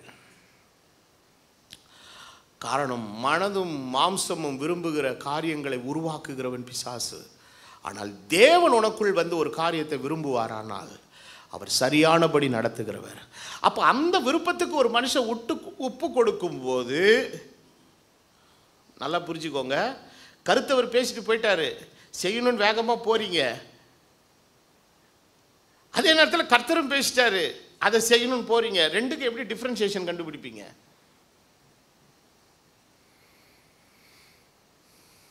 இதெல்லாம் அனுபவிச்சு பார்த்துருந்தா தானே பாஷை தெரியும். கருத்தவர் சொன்ன வேலையை செய்கிறதுக்கு போகும்போது மனசில் சமாதானம் இருக்காது. கர்த்தருடைய ஆவியானவருடைய போராட்டம் உங்களோட கூட இருக்கும். ஏதோ ஒரு சிக்னலில் ஒரு சிக்னல் கொடுத்து வேணாம் வேணாம் அப்படின்னு அவர் என்ன பண்ணிக்கிட்டே இருப்பார். அதெல்லாம் கூட என்ன செய்யாது, சொன்ன மண்டைக்கே என்ன செய்யாது, யாராது. ஆனால் கர்த்தருடைய சித்தத்தை செய்கிற அந்த எண்ணத்துக்குள்ளே நம்ம போகும்போது மனதுக்குள்ளே ஒரு தெய்வீக சமாதானம், அமைதி இருக்கும். போகும்போது டக்கு டக்கு டக்கு டக்குன்னு காரியங்கள் நமக்கு கிளியரன்ஸ் ஆகி போயிட்டே இருக்கும். காரணம், அது தேவனிடத்திலிருந்து வந்த உத்தரவு. அதை தான் எழுதுறாரு. வாலிபரே, நீங்கள் முதல்ல எதை ஜெயிக்க கற்றுக்கோங்கப்பா. உங்கள் மனசு மாம்சம் விரும்புகிற அந்த இச்சையின் எண்ணங்களை முதல்ல என்ன பண்ண கற்றுக்கோங்க. இன்னைக்கு அதை ஜெயிக்க கற்றுனா எத்தனை வாலிபர் நல்லா இருப்பான்னு நினைக்கிறீங்க? கண்டதே காட்சி, கொண்டதே கோலம். கல்யாணம் பண்ணு, தப்பே கிடையாது. திருமண வாழ்க்கை என்கிற பந்தத்துக்காக, வாழ்க்கையை நெறிமுறைப்படுத்துகிறதற்காக தான் குடும்பம் என்கிற ஸ்ட்ரக்சரே கடவுள் உண்டாக்கினார். உன்னுடைய சரீர ஆசைகளை, இச்சைகளை தீர்த்து கொள்ளுகிற ஒரு தீர்வு இடம் அல்ல குடும்ப வாழ்வியல். அது அதில் ஒரு சின்ன பாகம்தான் அது. காரணம், சந்ததிகள் வளருவதற்கு, பெருகுவதற்கு கர்த்தர் அந்த மாதிரி சில விஷயங்கள் எல்லாம் மனுஷனுக்குள்ள வச்சார ஒழிய அது ஒன்று தான் வாழ்க்கை இல்லை தம்பி. அதை நீ சாட்டிஸ்ஃபை பண்ணணுங்கிற நிலையில் நீ கல்யாணத்தை நோக்கி போய் ஏதோ ஒன்று மேலே கவுந்து விழுந்துட்டேன்னு வச்சுக்கோ, என்ன ஆகும் நினைக்கிற? கடைசியில் நீ நினச்ச பிசாசு உனக்குள் வைத்த அந்த ஆசை வேணால் நிறைவேறி இருக்கும் ஒழிய வாழ்க்கையின் எதிர்காலத்தினுடைய திட்டங்கள் நிறைவேறியிருக்காது. அது எல்லாம் போயிருக்கு. காரணம், அதை காலி பண்ணுறதா யாருடைய வேலை? பிசாசனுடைய வேலை. நான் சொல்கிறது புரியுதுங்களா? பொல்லாங்கனை நீ ஜெயித்ததனால் உங்களுக்கு எழுதுகிறேன். பிள்ளைகளை, நீங்கள் பிதாவை அறிந்திருக்கிறதுனால் உங்களுக்கு என்ன செய்கிறேன்? எழுதுகிறேன். 1 யோவான் 2வது அதிகாரம் 14வது வசனம், பிதாக்களை ஆதி முதல் இருக்கிறவரை நீங்கள் அறிந்திருக்கிறதுனால் உங்களுக்கு எழுதுகிறேன். வாலிபரை நீங்கள் எப்படி இருக்கிறதுனால? பலவான்களாக இருக்கிறதுனாலும் தேவ வசனம் உங்களுக்குள் நிலைத்திருக்கிறதுனாலும் நீங்கள் பொல்லாங்கனை. முதல்ல பொல்லாங்கனை ஜெயித்தீர்கள் மாத்திரம் சொல்றாரு. அப்போ அது ஜெயித்ததுக்கு பின்னால் இன்னொரு காரணத்தை சொல்றாரு. எது நிலைச்சிருக்குது? உள்ள கர்த்தருடைய வசனம் நிலைச்சிருக்குது. அப்போ கர்த்தர் எந்த ஒரு காரியத்தை நமக்கு காண்பித்தாலும், எண்ணங்களை கொடுத்தாலும், அவருடைய சித்தத்துக்கும் அவருடைய வார்த்தைக்கு விரோதமான எந்த எண்ணத்தையும் கர்த்தர் நமக்குள்ள என்ன பண்ண மாட்டார், தூண்ட மாட்டார். அப்படி செய்கிறாருன்னா அது அவரிடத்திலிருந்து வந்த ஒன்று அல்ல என்கிறதுக்கு அது ஒன்றே போதும். நான் சொல்றது புரியுதா புரியலையா? அதனால தான் ஆண்டவர் சொன்னார், உலகத்தில் உள்ளவைகளில் என்ன கூறாதிருங்கள், அன்பு கூறா. ஒருவன் உலகத்தில் அன்பு கூர்ந்தால் அவனிடத்தில் என்ன இல்லை? பிதாவின் அன்பு இல்லை. மாம்சத்தின் இச்சை, கண்களின் இச்சை, ஜீவனத்தின் பெருமையுமாகிய உலகத்தில் உள்ளவைகள் எல்லாம் யாரால் உண்டானதல்ல? பிதாவினால் உண்டானதல்ல. இவைகள் எல்லாம் எதனால் உண்டானவைகள்? ஆமா. அப்போ இன்னைக்கு மனுஷன் விரும்புகிற காரியத்தை தேவ சித்தத்தின்படி விரும்பினான்னா அந்த மாம்ச இச்சைக்கும் கண்களின் இச்சைக்கும் ஜீவனத்தின் பெருமைக்கு அங்கே என்னவே கிடையாது, இடமே கிடையாது. இந்த டிராப்புக்குள்ள போய் சில பேர் மாட்டிக்கிட்டாங்கன்னு வச்சுக்கோங்களேன், அது உள்ள கடந்து என்ன பண்ணிக்கிட்டே இருக்கும்? தூண்டி விட்டுக்கிட்டே இருக்கும். சில பேர் வீட்டில் நல்லா வண்டி ஒன்று வச்சுருப்பாங்க, நல்லா ஓடிக்கிட்டே இருக்கும். திடீர்னு உள்ளேருந்து ஒன்று தூண்டி விட்டுக்கிட்டு இருக்கோம். உன் ரேஞ்சுக்கெல்லாம் நீ இந்த வண்டி ஓட்டலாமா? முதல்ல நம்ம ரேஞ்சுக்கு மாட்டு வண்டிக்கே லாய்க்கு கிடையாது. நம்ம சொல்கிறது புரியுதா? நமக்கு கர்த்தர் கிருபையாக சில நல்லதை என்ன செஞ்சிருக்கிற வாழ்க்கையில், அது என்ன ஏற்ற காலத்தில் தேவன் உங்களை உயர்த்தும்படிக்கு அவருடைய பலத்தை கைக்குள்ள அடங்கிருக்கணுமா? தேவன் அதன் சகலவற்றை அதனதின் காலத்தில் நேர்த்தியாக செய்கிறார், கொடுத்துருக்குறாருல்ல. நல்லா போயிட்டு இருக்கும்போது ஏப்பா உங்கள் ரேஞ்சுக்கெல்லாம் உடனே பார்க்குறான். ஆமாம், நம்ம ரேஞ்ச் என்ன?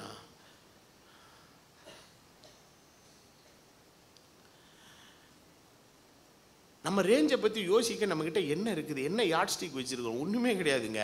நம்ம நிற்பதும் நிர்மூலமாகாமல் இருக்கிறது கர்த்தருடைய கிருபை. நம்ம ரேஞ்சே அவர் தாங்க. அந்த ஒரு டெம்ப்டேஷனை, அந்த ஒரு நிலையை ஒரு நிமிஷத்தில் ஒரு மனுஷன் அவன் சரியாக நிதானிச்சான்னு வச்சுக்கோங்க. இல்லைங்க, கர்த்தர் எனக்கு போதுமானவராக இருக்கிறார், எனக்கு இருக்கிறது இப்போ நல்லா இருக்குது, எனக்கு இன்னொன்று மேன்மையானது வேணும்னும் போது ஏற்ற வேளையில் கர்த்தர் எனக்கு அதை என்ன செய்வார்? கொடுப்பார். இப்பொழுது கர்த்தர் எனக்கு தந்திருக்கல, சந்தோஷமாக இருக்கிறேன்ட்டான்னு வைங்களேன். அந்த ஒரே வசனத்தில், அந்த ஒரே அறிக்கையிலேயே பிசாசுனுடைய தந்திரமான எண்ணம் என்ன செஞ்சிருச்சு? நாக் அவுட் ஆகி போச்சு. என்னுடைய உறவினர் தம்பி ஒருவர் பேசும்போது, அது கோவிட் டைமில், அவர் கொஞ்சம் நல்ல ஒரு உலக பிரகாரமாக நல்ல வேலையில் இருக்க, நல்ல சம்பாத்தியத்தில் இருக்கிறார். அவர் பேசும்போது தம்பி சொன்னார், சித்தப்பா இந்த பயலுக என் கூட படித்த பயலுகள்லாம் ஆடம்பரமான வாழ்க்கை என்ன செய்கிறானுங்க, வாழ்கிறானுங்க. அங்கங்கே போகிறது, ஃபாரின் டூர் போகிறது, அதை போகிறது, இதை போகிறது. வாழ்க்கையில் எதை குறித்துமே ஒரு சரியான நிதானம் கிடையாது. அவன் செய்கிறான், இவன் செய்கிறான்ட்டு சொல்லி அந்த ஜீவனத்தின் பெருமையினால் என்ன பண்ணப்பட்டு தூண்டப்பட்ட. நீ தான் அமெரிக்காவுக்கு போவியாடா, நானும் அமெரிக்காவுக்கு போகிறேன், நீ உடனே என்ன செய்யும்? முதல்ல காசு இருக்கான்னு யோசிக்கிறது கிடையாது. இவனுக்கு அமெரிக்காவுக்கு போகிறது அமனம் பார்க்க போகிறதா நினைப்போம் அவனுக்கு. அம்மனம் பார்க்கறதுக்கு போனீங்கன்னா 10 ரூபாயில் ஒரு 2 வடை வாங்கி ஒரு டீ குடிச்சிட்டு வந்துடலாம். அது கூட முடியுமான்னு இப்போதைக்கு சந்தேகம். காரணம் பண்ணிட்டு இந்த கோவிட் பிரச்சனை வந்தப்போ என்ன ஆச்சு? வேலை போச்சு. வேலை போன உடனே எது போச்சு? சம்பளம் போச்சு. கடைசியில் சில பேர்லாம் எதுக்கு முடிவு பண்ணிட்டான்? சூசைட் பண்ணிக்கிறதுக்கு. என்னடா அப்படின்னு கேட்டால் ஒன்றும் இல்லை, இஎம்ஐ கட்ட முடியல. என்னத்துக்கடா இஎம்ஐ, என்னடா வாங்கினேன்னு கேட்டால் பென்ஸ் கார் வாங்கியிருக்கான் ஒருத்தன். என்ன காரு? Benz car. வீட்டிலேருந்து வேலைச்சேரிலேருந்து ஆஃபீஸுக்கு வந்து 4 கிலோமீட்டர் 5 கிலோமீட்டர் இருக்குது. வாங்கு, நிறைய காசு எக்கச்சக்கமாக வச்சுருந்தானே வாங்கிடு, தப்புல. உனக்கு அவன் இப்போ இஎம்ஐயில் வாங்க சொன்னது. இப்போ இஎம்ஐ வந்த உடனே அவன் பாட்டுக்கு மெசேஜ் அனுப்பிக்கிட்டே இருக்கிறான், யுவர் இஎம்ஐ இஸ் டியூன்னு உடனே எங்கே எதை வச்சு டியூ கட்டுவேன்? ஜோப்பில் விட்டால் ஒன்றும் இல்லை. ஏதோ புத்தியாக சேர்த்து வச்சுருந்தா கூட இஎம்ஐ கட்டியிருக்கலாம். அதெல்லாம் ஈல விட்டுட்டான். ஊரை சுற்றி குடிச்சு பப்பில் போய் அடித்து நாசம் பண்ணி எல்லாத்தையும் குலைச்சாச்சு. சேமிப்பெல்லாம் காலி பண்ணியாச்சு. வாஷ் அவுட் ஒன்றுமே கிடையாது அங்கே.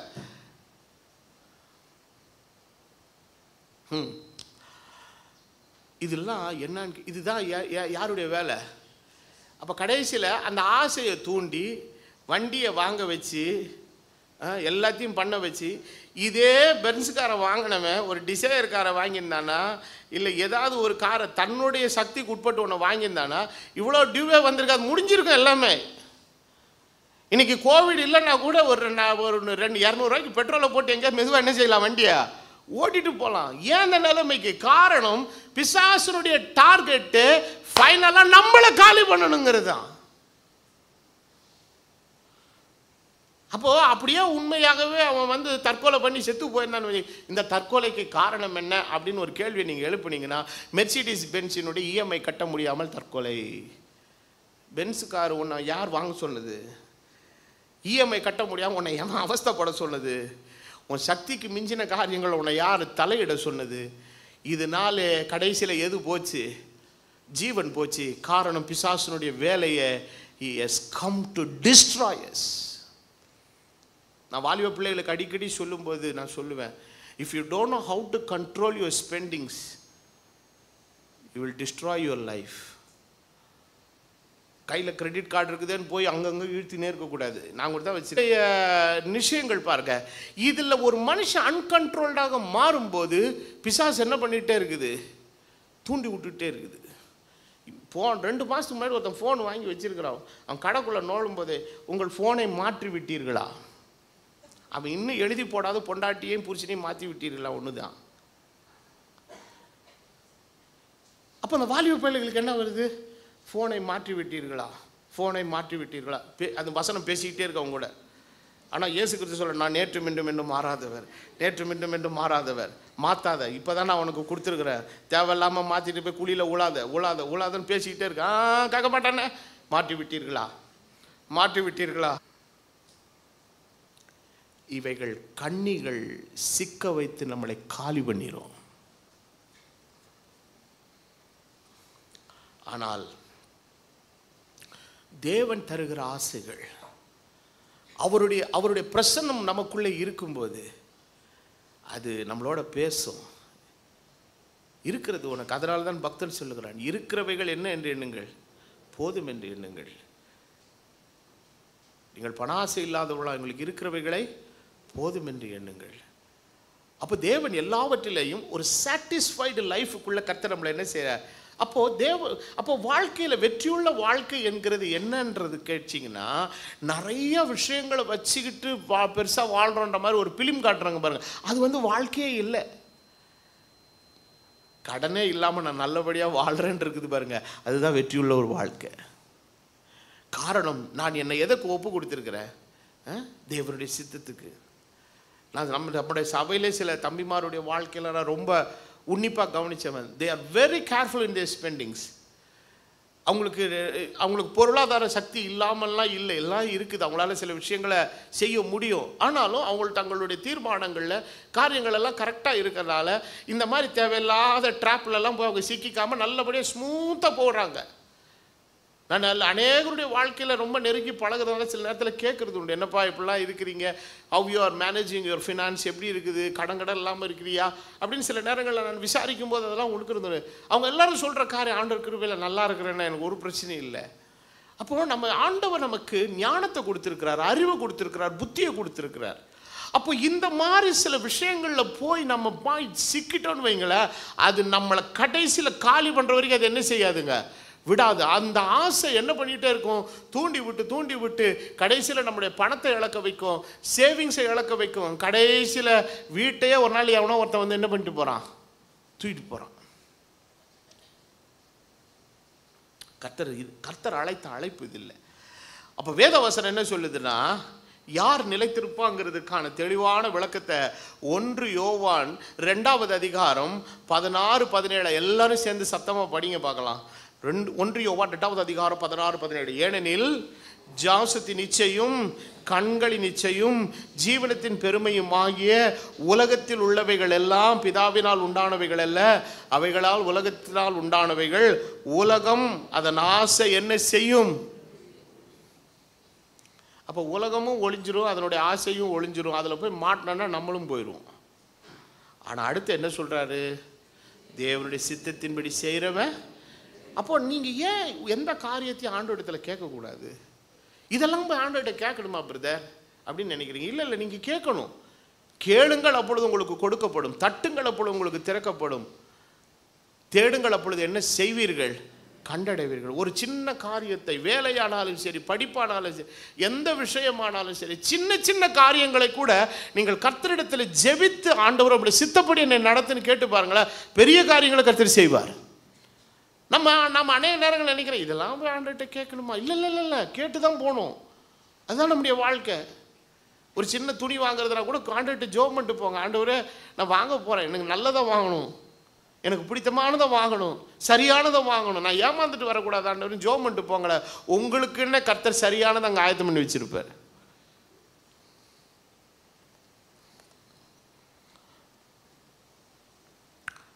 அப்போது யாக்கோபு எழுதும்போது என்ன சொல்கிறாருன்னா, சிலருக்கு மாம்சத்தில் சில சோதனைகள் வரும். அந்த சோதனைகள் வந்து எப்படி இருக்குதுன்னு கேட்டிங்கன்னா, யாக்கோபு 1வது அதிகாரம் 12வது வசனத்திலேருந்து படிக்கும்போது, சோதனையை சகிக்கிற மனுஷன் பாக்கியவான். அது சகிக்கிறங்கிற வார்த்தை வந்து சரியான டிரான்ஸ்லேஷன் கிடையாது. those who endure அப்படின்னு இருக்குது. என்டியூர்னா நிலைச்சிருக்கிறவ, அதாவது சோதனையில் சிக்கிக்காம அதில் என்ன செய்கிறவன், தாக்கு பிடிச்சி நிற்கிறவ. புரியுதா உங்களுக்கு? சுகரு 400 இருக்குது, டாக்டரு ஸ்வீட்டை தொடாதன்றாரு, நம்ம நேராக போய் நிற்கிறோம், உள்ள கண்ணாடி பெட்டிக்குள்ளே கலர் கலராக இருக்குது. என்ன பண்ணுவீங்க? தாக்கு பிடிக்கணும். அங்கே 2 இட்லியை வாங்கி தின்னுக்கிட்டு இருக்கும்போதே கண்ணாடி பெட்டி தான் தெரியுது.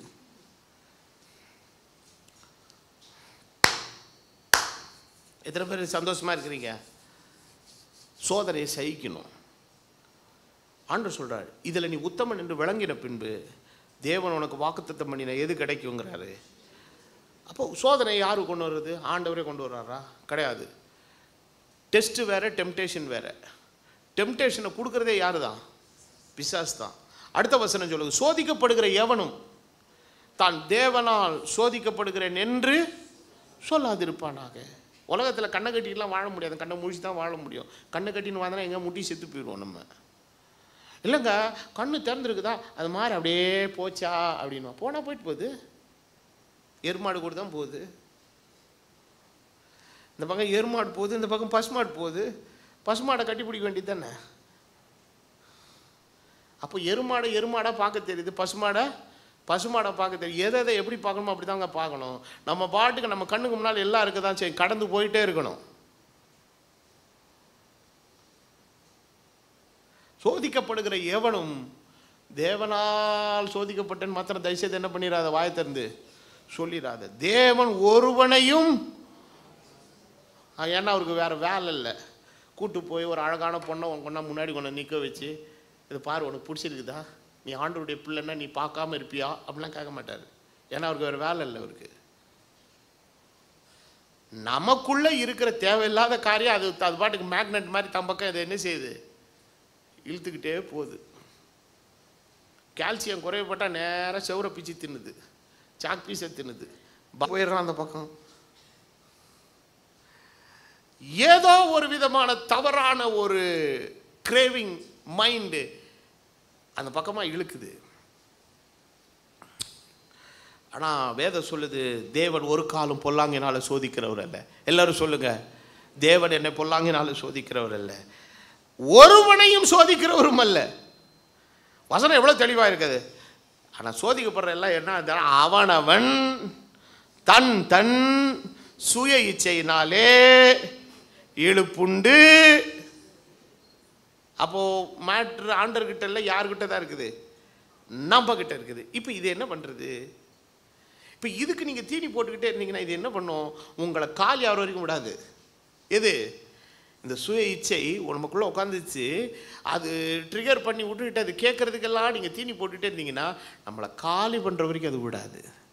அதனால்தான் தான் பக்தனாகிய பவுல் சொல்லுகிறான், கிறிஸ்துவை உடையவர்கள் தங்கள் ஆசைகளை இச்சைகளை எதில் அடைஞ்சிட்டாங்க, சாகடிக்க சொல்கிறார் ஆண்டவர். அப்போ அது எப்போ சாகுன்னு கேட்டிங்கன்னா, அப்புறம் அடுத்த வசனம் ரொம்ப முக்கியமானது, பண்ணிட்டு போவோம். 14வது வசனம், அவனவன் தன் தன் சுய இச்சையினால் இழுப்புண்டு சோதிக்கப்படுகிறான். இச்சையானது அடுத்து என்ன பண்ணுதான், கற்பம் தரித்து எதை பிறப்பிக்குமா, பாவத்தை பிறக்கி. இச்சையில் தான் ஆரம்பிக்குது, அடுத்து அது எதில் போயிடுச்சு, பாவத்தில் போயிடுச்சு. பாவம் வந்த உடனே எது வருது, மரணம் வருது. மரணம் என்றால் என்ன, தேவனை விட்டு பிரிந்த, தேவனுடைய பிரசன்னம் அவனை விட்டு கடந்து போகுது. புரியுதா?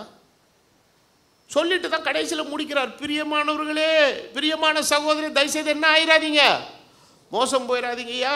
உங்கள் சுய இச்சையின்படி நீங்கள் செய்கிறதற்கு உங்கள் மனசை ஒப்பு கொடுத்துட்டு தயவுசெய்து அது போகிற போக்கிலெல்லாம் நீங்கள் போனீங்கன்னா மோசம் போயிடுவீங்க. தயவுசெய்து என்ன ஆயிராதீங்க, மோசம் போயிடாதீங்க.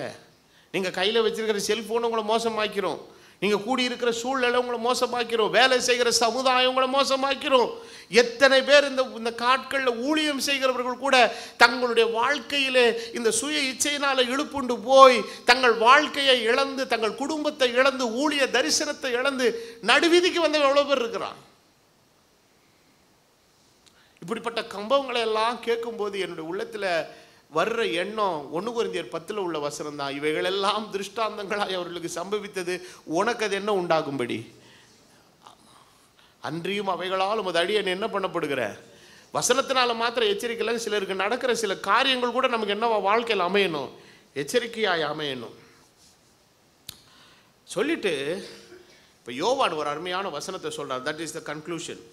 அதான் நம்மளுடைய செய்தியினுடைய முடிவு. 1 யோவான் 5வது அதிகாரம் 14-15 வசனம் என்ன சொல்லுது, நாம் எதையாகிலும் கேட்டால், என்னங்க, நாம் எதையாகிலும் கேட்டால், அப்படியா இருக்குது வசனம், எதையாகிலும் அப்படி சித்தத்தின்படி கேட்டால். அப்போ சித்தம் எப்போ வருது, சித்தம் என்பது என்ன, தெய்வத்தினுடைய விருப்பம். அப்போ அவரே நமக்குள்ள இருக்கும்போது அவர் கேட்கறதுக்கான எண்ணத்தை முதல்ல யார் தான் உருவாக்குறா, அவர் தான் உண்டாக்குறார். இதையாகலும் அவருடைய சித்தத்தின்படி கேட்டால் அவர் நமக்கு செவி கொடுக்கிறார் என்பது. அப்போ அந்த ஜெபத்திலே ஒரு தைரியம், அதாவது தைரியம்னு போட்டிருக்குது. இதை இங்கிலீஷில் எப்படி போட்டிருக்கிறா, கான்ஃபிடென்ஸ் இருக்குது. பரீட்சைக்கு காலைல கிளம்பிட்டான், என் குளிச்சு நல்லா சாப்பிட்டு கிஃப்ட்டு, அன்றைக்கி ரொம்ப பக்தியாக வேறு ஜோகம் வேறு பண்ணிடுவானா, போகும்போது என்னடா கான்ஃபிடெண்ட்டாக போறியா, தெரில, ஒரு மாதிரி பக்கு பக்குன்னு இருக்குது, எப்படி வருமோன்னு தெரில, கொஸ்டின் ஈஸியாக வருமா டஃப்பாக வருமானு தெரில, டேய் எப்படின்னா வந்துட்டு போதில் புக்கில் இருந்தானடா கேட்க போகிறாங்க, எழுது, இல்லை ஒரு மாதிரி பயமாக இருக்குது. அவனுக்குள்ளே என்ன இல்லை, கான்ஃபிடென்ஸ் இல்லை, அதாவது நம்பிக்கை இல்லை, நல்லா பண்ணுவோம் அப்படிங்கிற. சிலதெல்லாம் நான் எல்லாத்தையும் படிச்சிட்டேன், எனக்கு ஒரு பிரச்சனை இல்லை, என்ன கேட்டாலும் என்ன செய்வேன், எழுதிடுவேன்னு போகிறான். அவனுக்குள்ளே என்ன இருக்குது, கான்ஃபிடென்ஸ். இன்றைக்கி நான் கேட்குறேன், நீங்கள் பண்ணுற ஜெபத்தில் உங்களுக்கு ஒரு கான்ஃபிடென்ஸ் இருக்குதா, நிச்சயம் என்ன கிடைக்கும், பதில் கிடைக்கும். அந்த நம்பிக்கை இருக்குதா உங்களுக்கு? அந்த நம்பிக்கை எப்போ வரும்னா, தேவனுடைய விருப்பத்தினால் நீங்கள் ஏவப்பட்டு தேவ சித்தத்தின்படி ஜெபிக்கும்போது அந்த இடத்துல ஒரு தைரியம் உண்டாகும். அந்த கான்ஃபிடென்ஸ் ஆண்டவர் தான் கிரியேட் பண்ணுறாரு. அப்போது எதை கேட்டாலும்னா அதுக்காக வாயை திறந்து கேட்டதெல்லாம் கொடுத்துருவாருலாம் கிடையாது. கேட்குறது எல்லாத்தையும் எப்படி கேட்கணுங்க. ஏசு அப்படி தானே கேட்டார். இந்த பாத்திரம் என்னை விட்டு நீங்கிறது ஒரு வேளை எனக்கு ஆசையாக இருக்கலாம், ஆனாலும் என்னுடைய சித்தத்தின்படி அல்ல உங்களுடைய சித்தத்தின்படி ஆக கடவுது அப்படின்னாரு. சரின்னு பாத்திரத்தை கொடுத்தாரா கொடுக்கலையா? கொடுத்தாரு. பாத்திரம் மாத்திரமா கொடுத்தாரு. ஹலோ, உங்களை தான் நான் கேள்வி கேட்குறேன். இயேசு செய்த ஜெபத்துக்கு அப்புறம் அவருக்கு வெறும் பாத்திரம் மாத்திரம் தான் கொடுத்தாரா இல்லை வேற எக்ஸ்ட்ரா ஒன்று கொடுத்தாரா? வானத்திலிருந்து ஒரு தூதன் வந்து பலத்தையும் கொடுத்தாரு. பாத்திரம் என்றைக்கு உன் கரத்தில் கொடுக்கப்படுகிறோ அந்த நேரத்தில் தேவனுடைய பலன் உனக்கு உண்டாகும். தேவனுடைய சித்தத்தின்படி நீ எதை கேட்டாலும் அவருடைய சித்தத்தின்படி கேட்கும்போது உனக்கு என்னத்தை தேவன் உன் கரத்தில் கொடுக்கிறாரோ அதை மாத்திரமல்ல, அதை கையாளுவதற்கு, அதை ஆளுவதற்கு, அதை கையாண்டு செய்வதற்குரிய பலத்தையும் சத்துவத்தையும் ஞானம் எல்லாவற்றையும் கர்த்தர் கொடுக்கிறவர். இதுதான் அவர்கிட்ட இருக்கிற கான்ஃபிடன்ஸ்.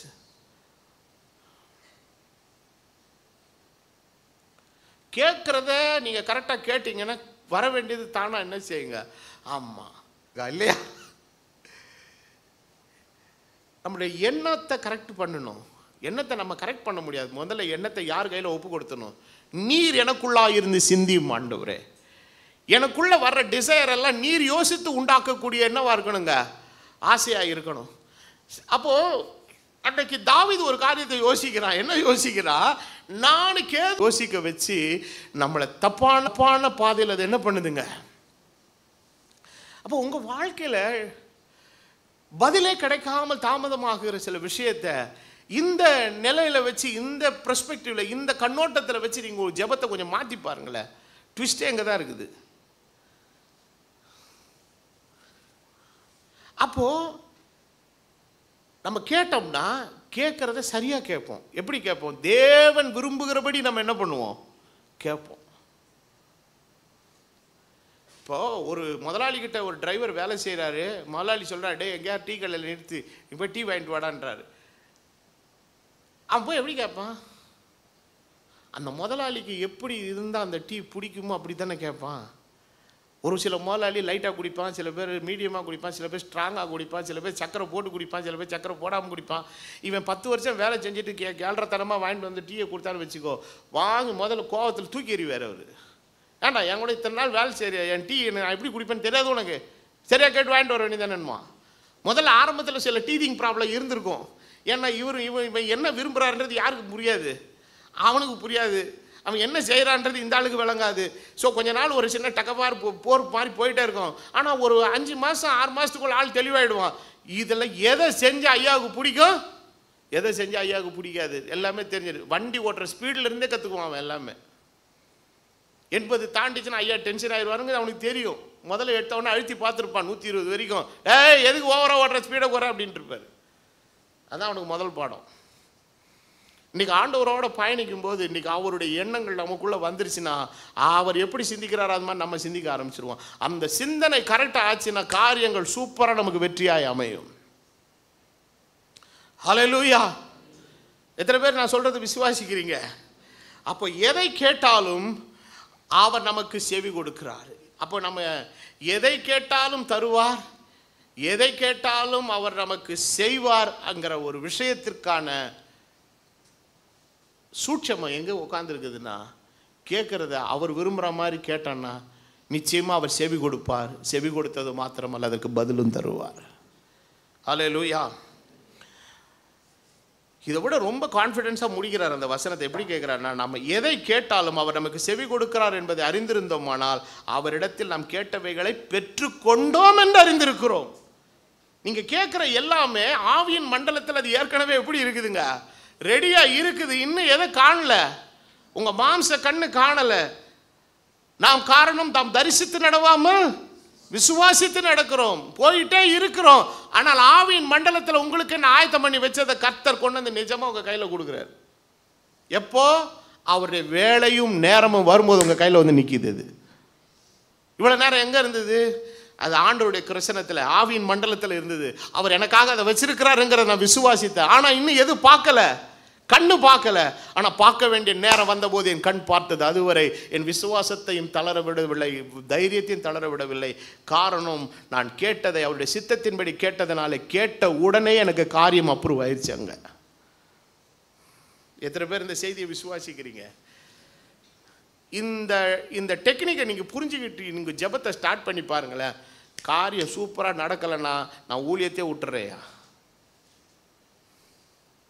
பாஸ்டர், நீ இன்னைக்கு பிரசங்கம் பண்ண மாதிரி என் ஜெபத்தை மாற்றணும் பாஸ்டர், எனக்கு இந்த மாதிரி காரியம் நடந்தது நீ சாட்சி சொல்லுவ, நீ இல்லைன்னு மாத்திரம் சொல்லிப்ப நான் ஊழியத்தை விட்டுறேன். காரணம், நான் ஆராதிக்கிற தேவன் அவர் பொய் சொல்ல மனுஷன் அல்ல, அவர் மனமாற மனுபுத்திரன் அல்ல. அவர் சொல்லியும் செய்யாதிருப்பாரோ, அவர் வசனித்தும் நிறைவேற்றாதிருப்பாரோ. கடைசியாய் முடிக்கிறேன். நம்முடைய விருப்பங்கள் தேவ சித்தத்தின்படி இருக்கட்டும். விருப்பங்கள் சித்தத்தின்படி இருந்தால் ஜெபமும் தேவ சித்தத்தின்படி இருக்கும். நம்முடைய ஜெபங்கள் தேவனுடைய சித்தத்தின்படி இருந்தால் பலனும் தேவனுடைய சித்தத்தின்படி இருக்கும்.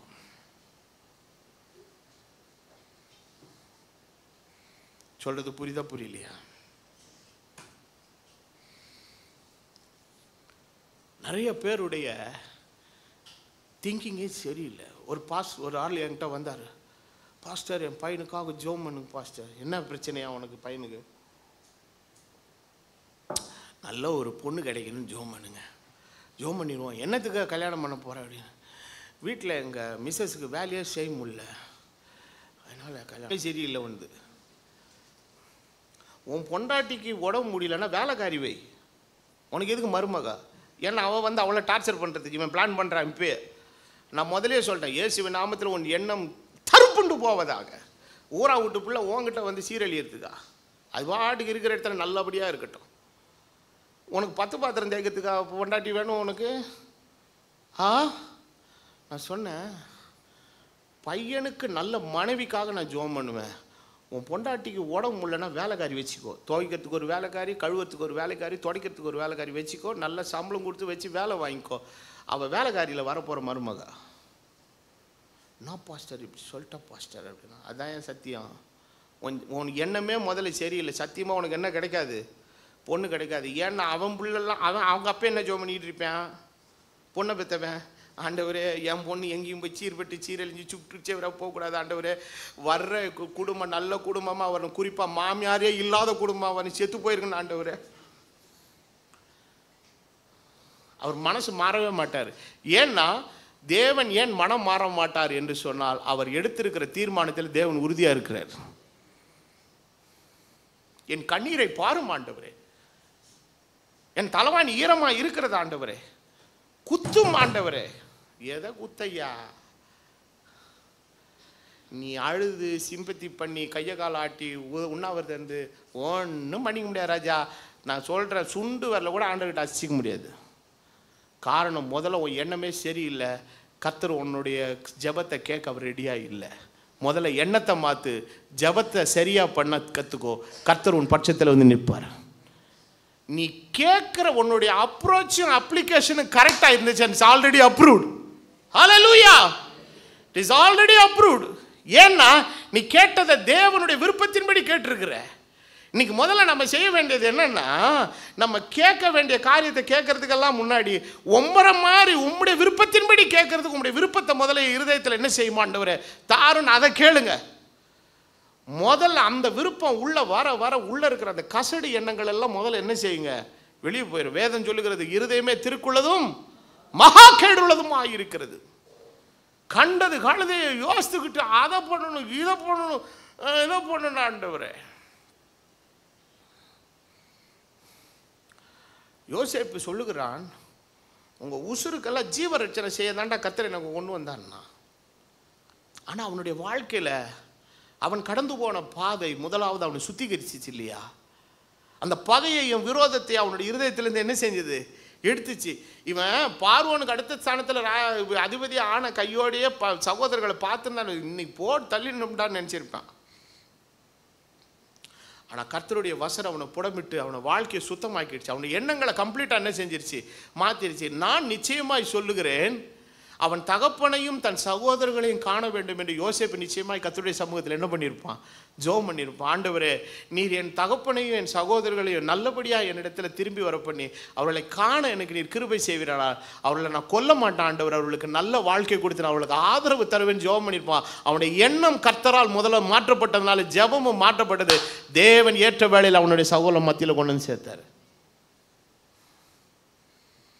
ஆனாலும் அவங்களுக்கு கான்ஃபிடென்ஸ் இல்லை. யாக்கோபு உயிரோடு இருக்கிற வரைக்கும் கொஞ்சம் தெம்பா தைரியமாக தான். யாக்கோபு மண்டையை போட்டவொன்னே இன்னும் பீதி ஓவர் ஆயிடுச்சு. யாக்கோபு அப்பயே சொன்னான், நம்மளை போய் எல்லாரும் யாருக்கிட்ட சரண்டர் ஆகிறதுக்கு. யோசேப்பு கிட்ட போய் மன்னிப்பு கேட்டு ஒப்புரவா சொல்லி சொன்னால், நம்ம இன்னும் அதெல்லாம் டியூவில் வச்சுருக்கிறோம், இப்போ தாத்தா வேற இறந்து போயிட்டாரா, நம்மளை போட்டு தள்ளிட போகிறோம் அப்படின்னு நினச்சிட்டு இருக்கிறான். ஆனாலும் யோசேப்பு அவர்கள் மீது தன் கரத்தை நீட்டவில்லை. அவன் ஜீவிய காலமெல்லாம் அவர்களுக்கு ஜீவரட்சணை செய்தான். எண்ணம் சரியாயிருந்தால் விருப்பங்கள் சரியாயிருக்கும், விருப்பங்கள் சரியாயிருந்தால் ஜெபம் சரியாயிருக்கும், ஜெபம் சரியாயிருந்தால் நிச்சயமாய் ஜெபத்திற்கு பதில் உண்டா? ஏற்கனவே கேட்கப்பட்ட ஆயிற்று, அது ஏற்கனவே உங்களுக்கு கொடுக்கப்பட்ட ஆயிற்று என்று விசுவாசியுங்கள்.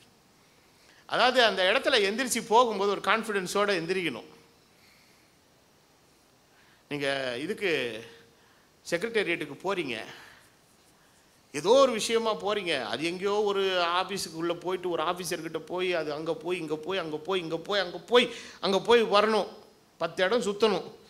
போகும்போதே உதறின்னு கை காலெலாம் உதறின்னு போகிறீங்க. முந்தின நாள் ஒருத்தர் சொல்கிறாரு, நீ எதுக்கு அங்கெல்லாம் போகிற, நீ நாளைக்கு என் கூட வா அப்படின்றாரு. என்னடா நீ எங்கேயா கூப்பிட்டு போப்பார், உனக்கே அது, நீ வா என் கூட வா. சரிங்க நான் வந்துடுறேங்க, எத்தனை மணிக்கு வரேன்? 10 மணிக்கு வா, காரில் ஏறு வா, நேராக கூப்பிட்டு போகிறான். எங்கே போகிறான்? என்னங்க தூங்குறீங்களா? உங்கள் விசுவாசத்தை தூண்ட ஜெபம் பண்ணால் என்ன அவிச்சிருவீங்க போல இருக்காது. அப்பா கொஞ்சம் எந்திரிங்கப்பா, எந்திரிச்சு விழிப்பாக கேளுங்கப்பா. எனக்கு இருக்கிற விசுவாசம் கூட போய்டும் போல இருக்குது நீங்கள் கேட்குறத பார்த்தா. வாப்பா உட்காருப்பா அப்படின்னு கூப்பிட்டு போகிறான். கூப்பிட்டு போனோன்னு எங்கே போகிறேன்? நேராக போகிறேன், வேறு நான் போகிறேன் ஒரு இடத்துக்கு, நீ பேசாமல் வா அப்படின்னு நேராக போய் சிஎம்னுடைய கதவை தட்டுறான். உடனே வந்து பியூன் கதை தர்றான். யார்? ஐயாவை பார்க்கணும், நான் சொல்லி கொடு அப்படி காடை கொடுத்தவொடனே ஐயா உங்களுக்கு இவன் கூட போனவனுக்கு என்ன புரியல, கையும் புரியல காலும் புரியல. போகிறான், உட்காந்துருக்கிறான். என்னப்பா எப்படிப்பா இருக்கிற, நல்லா பேசுகிறாரு சிஎம் பேசுகிறாரு. கொஞ்ச நேரத்தில் 2 ஃபோன் அடிக்கிற 2 ஆஃபீஸர் ஓடியாரான். இவருக்கு இதை 10 நிமிஷத்தில் முடிச்சு கொடுங்குறான். சிஎம்னுடைய ரூமை கதவை தட்டி உள்ளே போகிறோன்னும் போதே அவனுக்கு உள்ள என்ன உண்டாயிருக்கும்? இன்னைக்கு காரியம் நமக்கு முடிஞ்சிச்சு, அவ்வளோதான். ஏன்னா போகிற இடம் கரெக்டான இடத்துக்கு நம்ம போயிருக்கோம். இன்னைக்கு நீ முழங்கால் படியிட்டு ஜெபிக்கும் போது வானத்தையும் பூமியும் அண்ட சராசரங்களையும் உண்டாக்கிற சர்வ வல்லமையுள்ள தேவன் உன் வாழ்க்கையில எல்லாவற்றை செய்ய சாத்தியம் உள்ளவரிடத்திலே, ராஜாதி ராஜாவினிடத்திலே நீ முழங்கால் படியிடுகிறபடினாலே நீ கேட்கிறதை சரியான எண்ணத்தோடு விருப்பத்தோடு சித்தத்தின்படி கேட்டால் அது ஏற்கனவே உனக்கு கொடுக்கப்பட்டாயிற்று என்று விசுவாசி. அப்படிப்பட்ட ஒரு கான்ஃபிடன்ஸோடு வாழும்படி தான் கர்த்தர் நம்மளை அழைச்சிருக்கிறார். நீ விரும்புவது உனக்கு கொடுக்கப்படும். இந்த சீக்ரெட்டை நீங்கள் இந்த சத்தியத்திலிருந்து புரிஞ்சுக்கோங்க.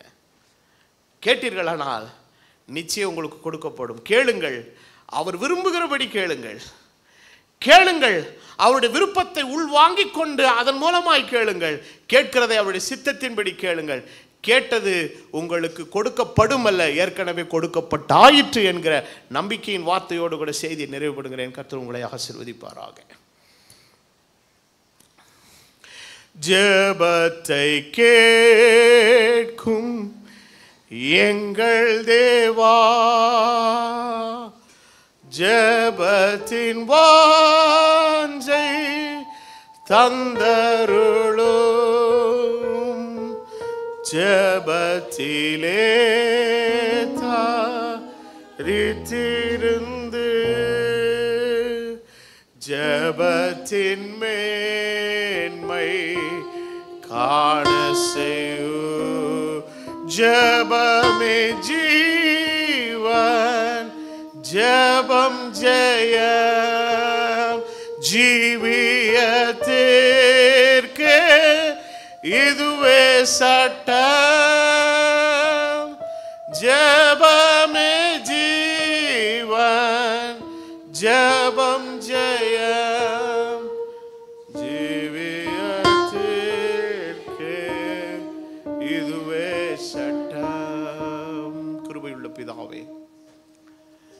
காலை வேளையிலே நீர் எங்களுக்கு கற்றுத்தந்த நல்ல சத்தியத்திற்காக நன்றி செலுத்துகிறோம். நாங்கள் விரும்புகிறவைகள் எல்லாவற்றை செய்வேன் என்று வாக்குத்தத்தம் பண்ணியிருக்கிறீர். ஆனால் அதே வேளையில் அந்த விருப்பத்தை நீர் எங்களுக்குள்ளே உண்டாக்குகிறவராய் இருக்கிறீர் என்று பிலிப்பியரிலே வாசிக்கிறோம். இன்னைக்கு எங்கள் யோசனைகளையும் எண்ணங்களையும் நாங்கள் உய்த்து ஆராய்ந்து பார்க்கிறோம். எல்லாம் உம்முடைய விருப்பத்துக்கு ஏற்றபடி அமைகிறதா ஆண்டவரே? அநேக நேரங்களிலே எங்களுடைய சுய விருப்பத்தின்படி இஷ்டத்தின்படி நாங்கள் யோசித்து பதில் கிடைக்காதபடி இன்னும் தத்தளித்துக் கொண்டிருக்கிறோம். கர்த்தாவே, நீர் எங்களுக்குள்ளே இருந்து யோசிப்பதற்காக நீர் முதலாவது எங்களுக்குள்ளே வாரும். நீர் எங்களுக்காக விண்ணப்பம் பண்ணுகிறதற்கு முன்பதாக நீர் யோசித்து உம்முடைய சித்தத்தின்படி நீர் எங்களுக்குள்ளே இருந்து நீர் விண்ணப்பிக்கிற ஆண்டவராய் நீர் இருக்கிறதற்காக நாங்கள் நன்றி செலுத்துகிறோம். அதன் மூலமாய் நாங்கள் எல்லாவற்றையும் உம்மிடத்திலிருந்து நாங்கள் பெற்றுக்கொண்டோம் என்கிறதை அறிந்தவர்களாய் ஒரு நம்பிக்கையோடு உம்முடைய சமூகத்திலே நாங்கள் வாழ்கிறோம். கர்த்தாவே, எங்கள் ஜெபங்களுக்கு பதில் உண்டாவதாக, எங்கள் ஜெபங்கள் கேட்கப்படுவதாக, எங்கள் ஜெபங்கள் உத்தரவு அருளப்படுவதாக.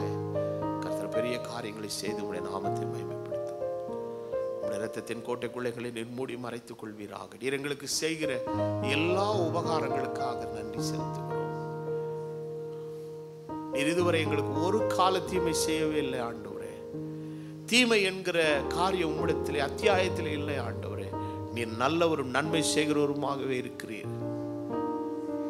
சத்துரு அநேக நேரங்களை எங்கள் வாழ்க்கையினிடத்தில் வந்து தவறான விருப்பங்களையும் எண்ணங்களையும் ஆலோசனைகளை கொண்டு வந்து எங்களிடத்தில் இருக்கிறதை எடுத்துக்கொண்டு போக முயற்சிக்கிறான். இன்றைக்கு உம்முடைய சத்தத்துக்கும் உம்முடைய சத்தம் அல்லாததற்கு உள்ள வேறுபாடை காணக்கூடிய ஒரு தெளிவின் ஆவியை, புரிந்து கொள்ளுதலின் ஆவியை எங்களுக்கு தரும்படி ஜெபம் பண்ணுகிறோம். நாங்கள் அநேக நேரங்களில் தவறு செய்திருக்கிறோம் ஆண்டவரை, ஒத்துக்கொள்ளுகிறோம். எங்களுடைய அவசர எண்ணங்களில் வேகத்தினாலே நிறைய பிழைகளை செய்து நஷ்டத்தை நாங்கள் சம்பாதித்திருக்கிறோம்.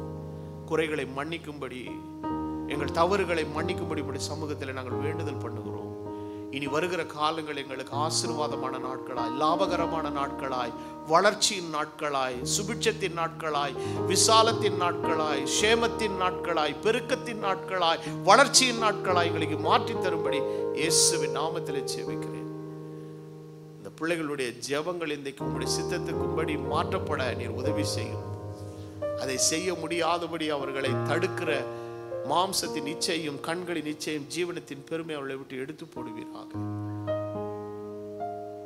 கிருபைக்குள்ளும் ஜனத்தை வைத்து காத்துக்கொள்ளும். பிரச்சனைகளோடு, வியாதிகளோடு, துன்பங்களோடு வந்த யாவருக்கும் ஒரு விடுதலை, சமாதானம் உண்டாகட்டும். இந்த நாளிலே கேட்ட வசனத்தின் செய்தியின்படி தங்கள் ஜெபத்தை மாற்றி அமைக்கும் போது இதற்குண்டான ஒரு பதிலை இந்த வாரத்திலே நம்முடைய பிள்ளைகள் கண்டு ஒரு சாட்சி சொல்ல நீர் கிருபை அருளும்படி ஜெபம் பண்ணுகிறேன். தயவுள்ள கரத்தில் ஒப்பு கொடுக்கிறேன். எல்லாவற்றையும் நீர் பொறுப்பெடுத்துக் கொள்ளும். இந்த மாலை நடக்கிற கர்த்தருடைய பந்தியை நீர் ஆசீர்வதியும், பரிசுத்தப்படுத்தி எங்களை பலப்படுத்தும். இந்த தயவுள்ள கரத்தில் எல்லாவற்றையும் ஒப்பு கொடுக்கிறேன். கனமும் துதியும் மகிமையும் ஒருவருக்கே ஏறெடுக்கிறேன். கர்த்தராகிய இயேசு கிறிஸ்து என்னும் விலையேற பெற்ற நாமத்தில் வேண்டுதல் செய்கிறேன். ஆமென். ஆவி மனவாட்டியும் வா என்கிறார்கள்.